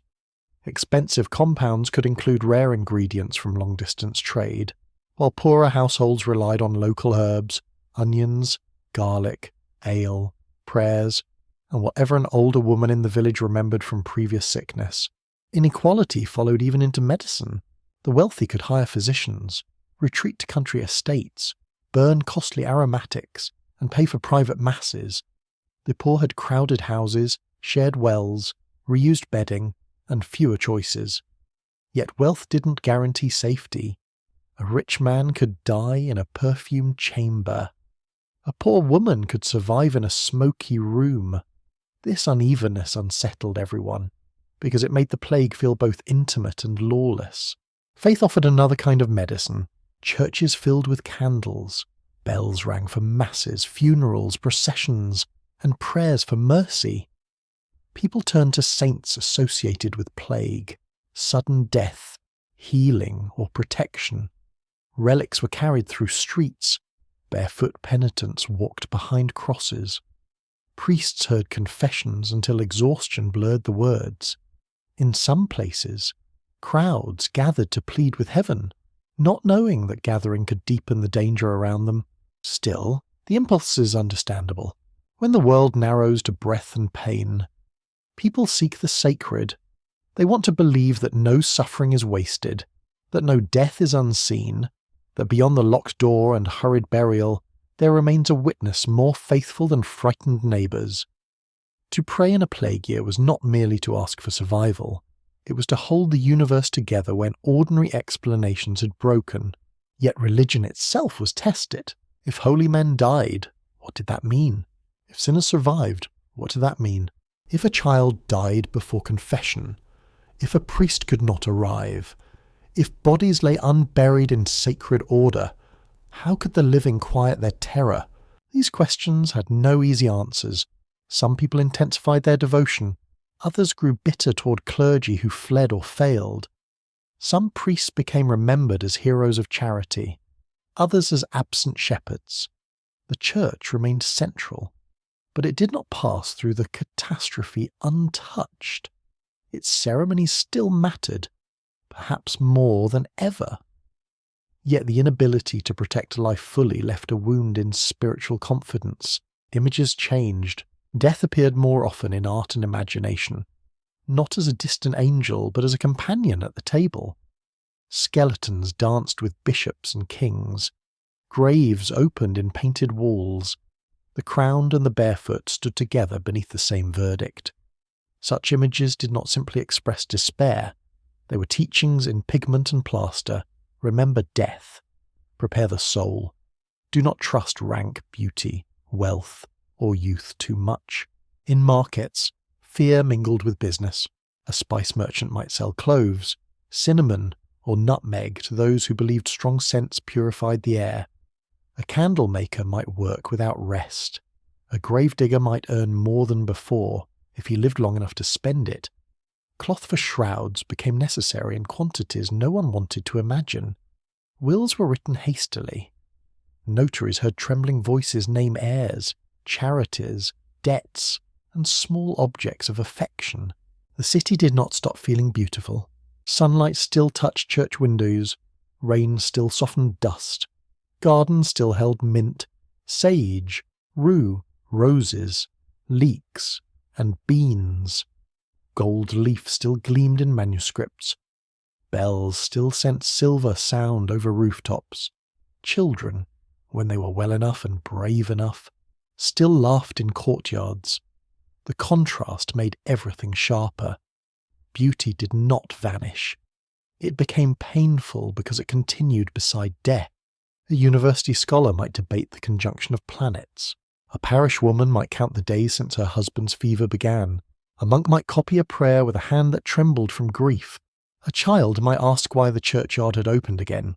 Across the social world, people reached for explanations suited to their station, education, and fear. The learned spoke of celestial influence and corrupted air. Preachers spoke of repentance. Officials spoke of order. Families spoke of whom to avoid and whom to help. Rumours spoke in darker tones, naming poison, conspiracy, foreigners, or divine wrath. Each explanation tried to make terror legible, but plague resisted a single meaning. It was biological, social, spiritual, economic, and emotional all at once. It struck the body, then the household, then the imagination. It killed people, then altered how survivors pictured God, nature, neighbours, and themselves. It forced people to ask whether the universe was readable, and if so, why its message came written in so much suffering. There is a dim room in this world. A candle burns beside a bed. Herbs hang from a beam. A bowl of vinegar sits near the door. The window is partly open because someone has said fresh air may help. A priest kneels, murmuring words of absolution. A physician stands behind him, unable to promise recovery. At the edge of the room, a child watches the adults and learns that fear can be silent. Outside, the bell begins again. Not far away, the market square holds the last warmth of evening. Stalls are closing. A woman wraps unsold onions in cloth. A man washes his hands in a bucket scented with rosemary. Above the roofs, the sky's calm, wide, and indifferent, yet everyone beneath it is searching for signs. For a while, belief gives shape to the darkness. And the darkness changes shape. At its greatest strain, medieval Europe didn't look like a broken world from a distance. The towers still stood, the fields still spread beyond the villages, the castles still crowned hills and river bends, the churches still gathered light through narrow windows, royal seals still pressed wax, market crosses still marked the centre of trade. The outward shape of society remained visible, as if the old order were a cloak thrown over a body that had suddenly become thin. But beneath this surface of orders, everything was changing. The plague had taken lives unevenly, yet everywhere it had taken enough to disturb the balance between land, labour, authority, and need. In one village, half the tenants might be gone. In another, a lord might find that the men and women who once owed him labour had died, fled, inherited land elsewhere, or begun to ask for better terms. In a town, a guild might discover that masters were dead and apprentices had become valuable sooner than expected. Death had created scarcity. Scarcity created bargaining. Bargaining created fear among those accustomed to command. For generations, land had been the great source of wealth. To own it, control it, tax it, or inherit it meant power. Yet land without workers is strangely mute. It cannot plough itself. It cannot reap itself. It cannot carry grain to market or repair the fence before animals break through. Estates that once seemed secure now faced empty cottages, abandoned strips, untended vineyards, and fields returning slowly to weeds. A lord could look over his manor and see not rebellion first, but absence. Absence in the lanes, absence at the mill, absence in the harvest field, absence where dues once arrived with grudging regularity. This absence spoke more forcefully than complaint. It meant that the old demands could no longer be enforced in the old way. If too few labourers remained, threats lost some of their weight. A worker might leave for another estate where wages were higher. A servant might seek a better household. A widow might negotiate because her hands, her land, or her inherited rights mattered more in a world short of people. The powerful tried to stop this motion. They wanted wages fixed, services restored, rents protected, and hierarchy preserved. Laws were issued in some realms to force labourers back toward earlier conditions, to limit pay, to punish movement, and to remind survivors of their place. These measures reveal the anxiety of elites with unusual clarity. The old order had not vanished, but it had become less automatic. Authority had to speak louder because reality had begun to answer back. Yet the survivors were not suddenly free. Many remained poor. Many were still bound by debt, custom, gender, age, hunger, and violence. A better wage did not make life easy when family members were dead. Tools were missing, and harvests had been interrupted. A child inheriting land might also inherit obligations. A widow might gain control in one moment and face pressure from relatives or officials in the next. Change came tangled, not clean. Still, the social imagination had shifted. People had seen that the world could be emptied. They had seen that masters could die like servants. They had seen that priests, judges, officials, and landlords were mortal. This did not erase faith or hierarchy, but it weakened the spell of inevitability. When the grave made all ranks equal in body, the living began to wonder how absolute earthly rank could truly be. The economy shook in unexpected ways. Prices changed according to local conditions. Some goods became scarce because craftsmen died or trade faltered. Other goods lost value because fewer buyers remained. Houses stood vacant in places where overcrowding had once been normal. Land might become available to those who had previously held too little. Meat consumption may have risen for some survivors, where pasture expanded and wages improved. Yet prosperity born from mass death carried unease inside it. There was more room, but it was room made by graves. In towns, the hidden weakness of urban life became painfully clear. Cities depended on continuous skill. Bakers, brewers, masons, smiths, carters, porters, midwives, clerks, notaries, tanners, weavers, sailors, and servants each held parts of the urban machine in their hands. When enough of them died, delays rippled outward. Bread prices could shift. Buildings waited unfinished. Legal business slowed. Ships lacked crews. Families could not find the same services at the same cost.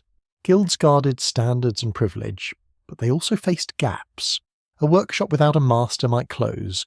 A widow might continue a trade if local custom allowed, sometimes holding the business until a son came of age or a new marriage was arranged. Apprentices might rise faster. Journeymen might demand more. Outsiders might be admitted under pressure. Institutions built to control access to work now had to deal with a world in which work itself had become harder to supply. The church faced its own strain. Many parishes lost priests. Some replacements were younger, less educated, or hastily appointed.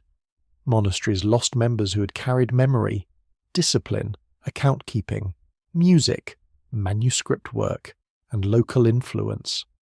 Endowments changed as the dying left gifts for masses, candles, chapels, hospitals, or prayers for the soul. The spiritual economy swelled with the need to remember the dead. Yet the people responsible for that remembrance had also been diminished. This created a quiet tension. People needed the church intensely. They also noticed its weakness. A priest who remained during sickness might be loved with lasting gratitude. A priest who fled might be remembered with bitterness. A bishop might struggle to fill vacancies.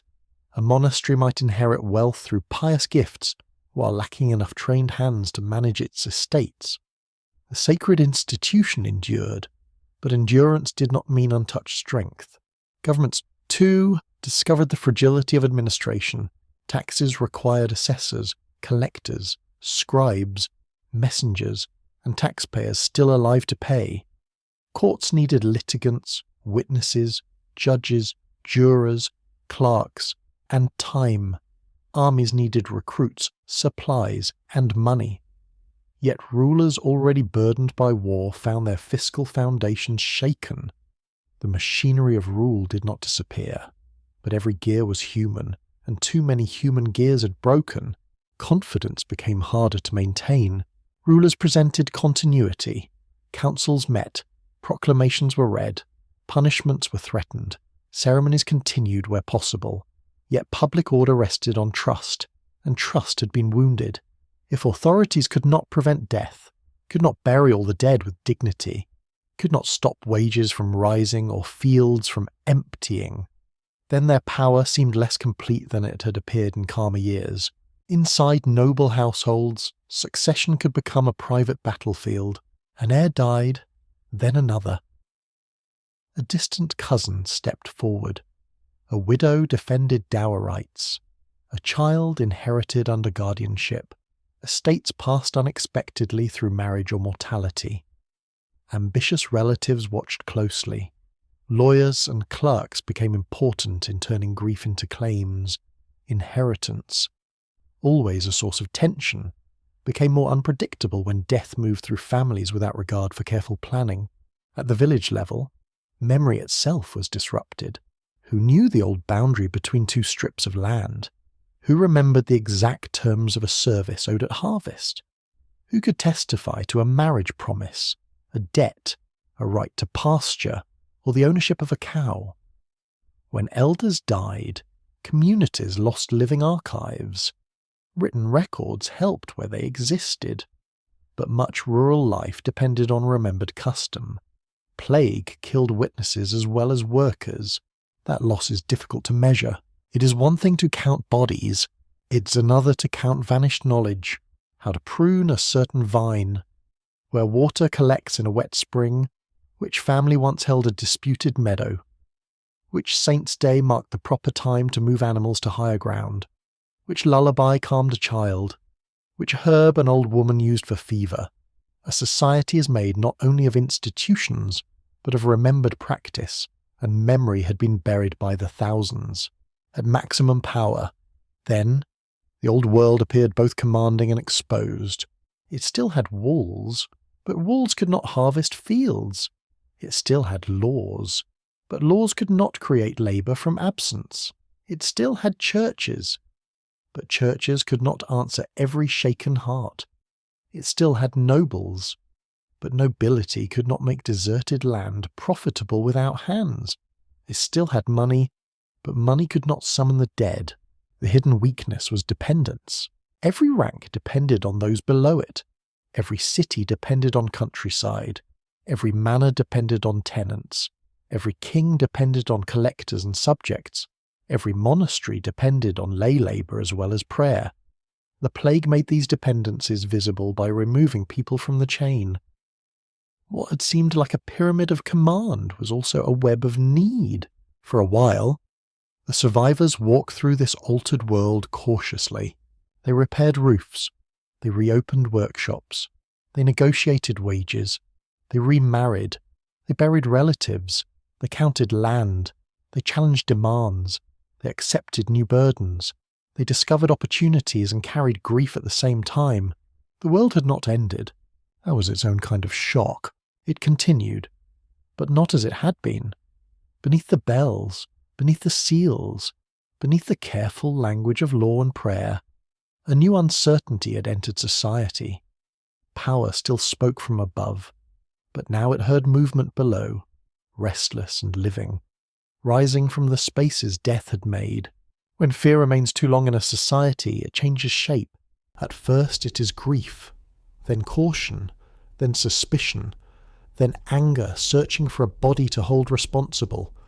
In plague years, death seemed to arrive from every direction, yet the human heart struggled to accept an enemy without a face. A sickness carried by hidden chains of contact was too abstract for many minds to bear. So fear looked outward, toward strangers, minorities, rivals, beggars, travellers, women who lived alone, officials who failed, priests who fled, and anyone already standing near the edge of trust. This is how terror became violence. In some towns, accusations spread like sparks in dry straw. Wells were said to be poisoned. Communities already marked as different were blamed for a disaster they had not caused. Rumour grew stronger as it moved from mouth to mouth. A claim spoken in panic could become a certainty by evening. A frightened crowd could become a court without mercy. Houses were attacked. People were driven out, tortured, or killed. The plague did not only reveal disease, it revealed what societies were willing to believe when order failed. Persecution offered a terrible illusion of control. If the guilty could be found, perhaps death could be stopped. If enemies could be punished, perhaps God would relent. If poisoners, outsiders, or secret plotters could be named, then the world might feel legible again. But such explanations only deepened the wound. The real sickness continued its passage, indifferent to accusation. While human cruelty added new suffering to the old, religious anxiety also intensified. Some people turned inward, examining their own sins with trembling seriousness. Others turned outward in public acts of penance. Processions moved through streets with crosses, candles, chants, and bare feet against stone. In certain regions, bands of flagellants appeared, whipping their own bodies in ritual sorrow, believing pain might cleanse guilt and call down mercy. Their movement carried both devotion and danger, humility and spectacle, hope and disorder. Crowds gathered around them. Some wept, some joined, some watched uneasily. Authorities became alarmed when such movements slipped beyond ordinary church control. A procession could begin as penitence and become a rival source of spiritual power. Preachers outside official structures could stir crowds more quickly than bishops could guide them. In a time when people desperately wanted signs, anyone who seemed to offer certainty could gather followers. The church faced a delicate struggle. It had to comfort the frightened while guarding doctrine. It had to encourage repentance without allowing frenzy to tear communities apart. It had to explain suffering without making God seem cruelly absent. It had to defend its authority at the very moment many had seen clergy die, flee, or fail. The crisis was not only in bodies, it was in trust. Meanwhile, the pressure on labour and wealth did not remain quiet. Survivors had new leverage, and rulers tried to contain it. Laws that fixed wages or restricted movement could be read aloud in markets, but enforcement depended on local power. A man who had lost half his family might not feel bound by the same obedience as before. A woman who could earn better pay in another household might weigh the risk of leaving against the certainty of hunger. A village with too few workers might bargain in ways that once seemed impossible. Resentment thickened on both sides. Landlords accused workers of greed. Workers accused landlords of cruelty. Officials spoke of disorder. The poor remembered long burdens. In fields and towns, negotiation often happened quietly, but beneath it lay the possibility of revolt. When authority demanded old services from a changed population, anger found language. When taxes rose for wars and royal ambitions, anger found targets. When courts punished labourers for seeking wages that scarcity had made possible, anger found memory. The dead had altered the value of the living. That was the hidden revolution, not a revolution declared beneath banners, not at first, but one felt in kitchens, barns, workshops, and manor courts. The person who could reap, build, brew, herd, dig, carry, spin, or heal mattered differently in a world missing so many hands. Those above wanted the old silence. Those below had begun to hear their own importance. External threats added another strain. War did not vanish because plague had come. Rival kingdoms still contested land. Princes still sought advantage. Mercenary companies still moved where pay could be found, and when pay failed, they lived from the countryside. Borderlands remained anxious. Fortresses still needed garrisons. Ships still carried soldiers as well as goods. A society weakened by death still had to defend itself from human enemies. This was one of the cruel features of the age. Crisis did not wait its turn. Disease could strike during war. Bad harvest could follow epidemic. Taxes could rise when households were least able to bear them. Trade could falter when towns needed supplies most urgently. A family that survived sickness might lose a son to military service, a cow to taxation, a roof to neglect, or a daughter to hunger. The blows overlapped until people could no longer separate misfortune into neat causes. Climate and food added their quiet pressure. Cold seasons, wet summers, failed crops, animal disease, and local shortages could turn recovery into struggle. Grain prices mattered with brutal immediacy. When bread became dear, patience thinned. When livestock died, fields suffered. When vineyards failed, rent suffered. When storms ruined roads, markets missed supply. Environmental stress did not need to be spectacular to be dangerous. It only needed to arrive when people were already weak. Trade, too, changed under fear.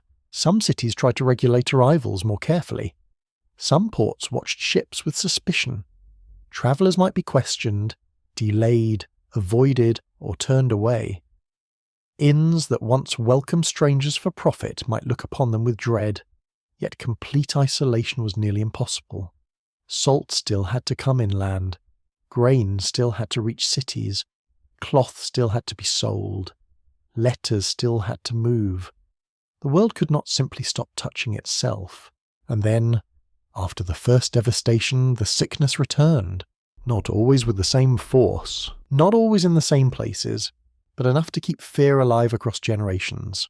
A child born after the first great mortality might grow up hearing stories. Then one summer see the doors marked, the bells sounding, the carts moving again. Parents who had survived once could not trust survival as a promise. Town councils that had rebuilt confidence had to face renewed alarm. The plague became not only an event, but a recurring presence in the imagination of Europe and beyond. This changed time itself. People began to live with a shadow that might return without warning. Weddings, apprenticeships, trade ventures, pilgrimages, harvest plans, building projects, and inheritance arrangements all existed under the possibility of interruption. The future became less stable. To make a will early seemed wise. To endow prayers for the soul seemed urgent. To enjoy a feast could feel both grateful and fragile. Communities adapted, but adaptation carried scars. Some learned to watch arrivals. Some developed stricter rules for burial and isolation. Some invested in hospitals, chapels, charitable institutions, or civic health measures. Some rebuilt population through migration. Empty houses filled again. Fields were leased under new terms. Guilds adjusted. Families formed new alliances. Yet memory kept a record below daily life, like ash beneath fresh grass. The pressure of repeated plague also sharpened divisions. The rich could more often leave crowded cities for rural estates. The poor often remained where work, rent, and necessity held them. Officials could order closures, but labourers needed wages. Merchants could complain that restrictions harmed trade. Priests could be torn between duty and fear. Families could hide sickness to avoid isolation or shame. Public safety and private survival did not always point in the same direction, so conflict grew from the deepest question of all. Whose life mattered most when danger touched everyone? The answer was never simple. A council might claim to protect the whole town while protecting trade. A lord might claim to preserve order while preserving income. A worker might break rules because children needed bread. A family might conceal a fever because they feared abandonment. In plague time, moral judgment becomes difficult because every choice may carry both love and harm. The medieval world resisted, fractured, prayed, accused, negotiated, and endured. It did not respond as one body. It responded as thousands of communities, each with its own fears, leaders, customs, enemies, saints, markets, and memories. Some acted with mercy, some with brutality, some with discipline, some with panic. The same catastrophe could bring out charity in one street and violence in the next. By night, a town under renewed threat might seem almost peaceful from outside its walls. A lantern glows at a gate, a watchman listens, a dog barks once, then falls silent. Beyond the houses, fields lie pale beneath the moon. Inside, people sleep lightly, if they sleep at all. Somewhere, a mother hears a cough and holds her breath. Somewhere, a council clerk writes an order by candlelight. Somewhere, a priest prepares to walk into a house others avoid. Fear has become part of the air, but so is endurance. The plague did not end in a single clear moment. There was no trumpet announcing safety. No morning when every door opened at once, every bell fell silent, and every family knew that danger had passed. Instead, the dying slowed unevenly. One street saw no new fever for days. A village noticed that the gravedigger had begun to rest. A monastery counted the brothers still alive and found the number small but stable. A port watched the horizon with suspicion, even when the ships looked harmless beneath the sun. Relief came carefully. People had learned not to trust it too soon. A household might wait before sweeping a room where someone had died. A widow might sit beside folded clothing, unable to decide what must be kept and what must be burned. Children returned to lanes that had sounded empty for weeks. Markets reopened with fewer voices. Fields were worked by hands that remembered who should have been standing beside them. The world resumed, but it resumed quietly. In churchyards, the ground held too many secrets. Some graves were careful, marked by ritual and grief. Others were hurried, deep, communal, and anonymous. In places overwhelmed by death, the old dignity of burial had been strained beyond recognition. Bodies that once would have been named, washed, watched, and carried by kin were placed together in pits where rank, age, craft, and memory dissolved into earth. Time covered them. Grass returned, rain softened the soil, people walked above them on the way to prayer, market, court, or harvest, and beneath their feet lay the most silent archive of the age. The dead did not speak, yet their absence shaped everything. A missing generation alters a village as surely as fire alters a house. The beams may still stand, but the warmth has changed. The aftermath was not only sorrow, it was transformation. Land changed hands. Some estates declined. Some survivors gained access to fields once beyond reach. Wages rose in places where labour stayed scarce. Lords resisted. Workers tested new possibilities. Towns adjusted their rules. Families remarried, reformed, and carried surnames into unexpected lines. A girl who had lost brothers might inherit differently. A servant might find better terms. A tenant might step into land left empty by neighbours who would never return. Such gains were shadowed by grief. No survivor could mistake opportunity for innocence. A larger holding, a better wage, a vacant house, an easier marriage negotiation, all could be traced back to someone else's death. Prosperity grew in soil watered by mourning. This gave the new world its uneasy character. It was not rebirth in pure light. It was recovery with a memory of bodies. Cities rebuilt themselves through migration. People came from the countryside to fill empty workshops. Apprentices rose. New households formed behind old doors. Streets that had seemed hollow began to thicken again with carts, arguments, smoke, animals, and trade. Yet the returning noise was different for those who had heard silence there. Every familiar sound carried a second sound beneath it, the echo of when it had stopped. The church remained, but it carried scars. More masses were endowed for the dead. Chapels, altars, candles, and prayers multiplied in memory of souls believed to wait beyond the visible world. Images of death became more intimate and more insistent. The skull beneath the skin, the grave beneath the garden, the dancer made of bone leading every rank by the hand. These reminders entered walls, manuscripts, sermons, and imagination. Death had become a teacher with a colder voice.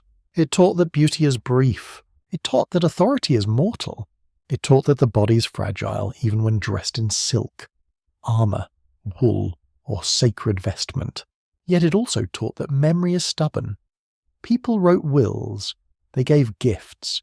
They named the lost. They asked others to pray. They placed inscriptions where they could afford them.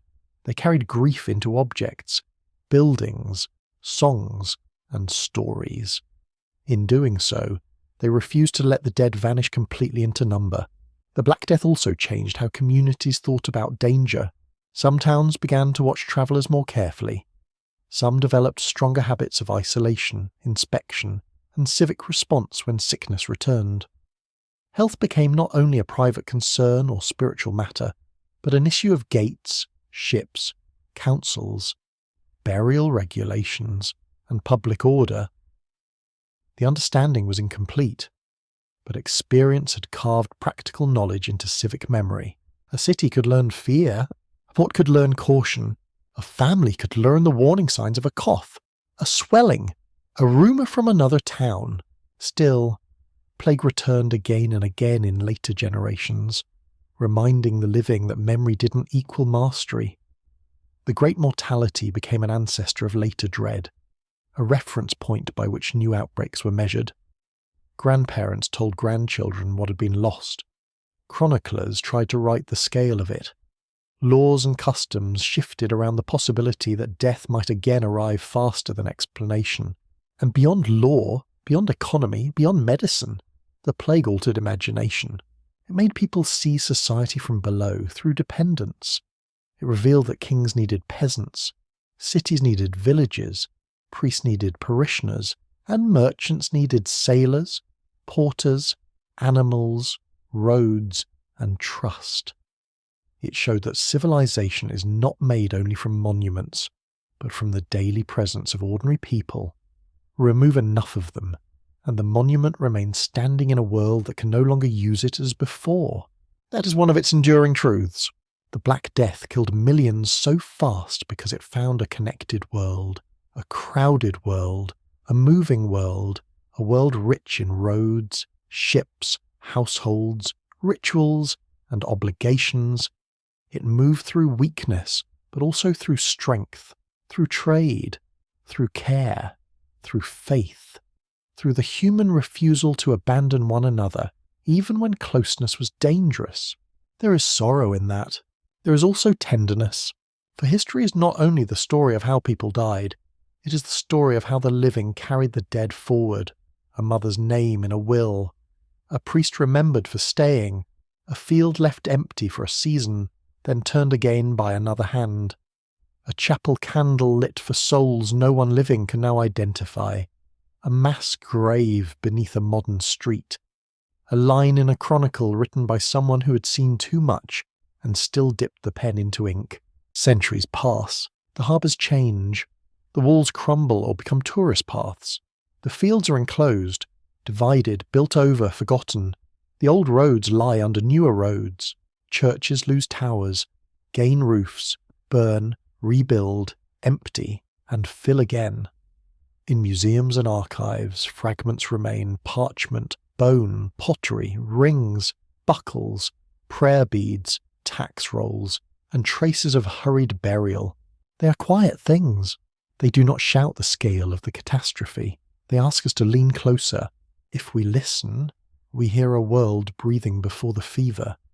We hear the oar in harbour water, the bell over the roofs, the cartwheel in mud, the whisper beside a sick bed, the scrape of a shovel opening earth.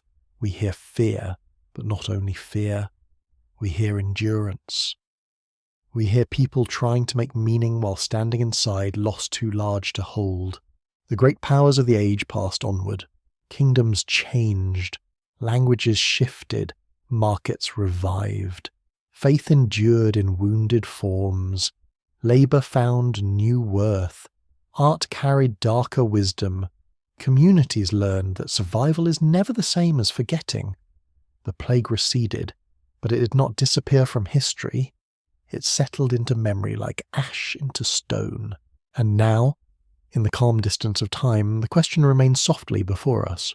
Why did it kill so many so fast? Because the smallest life found the largest pathways. Because the medieval world was more connected than it seemed.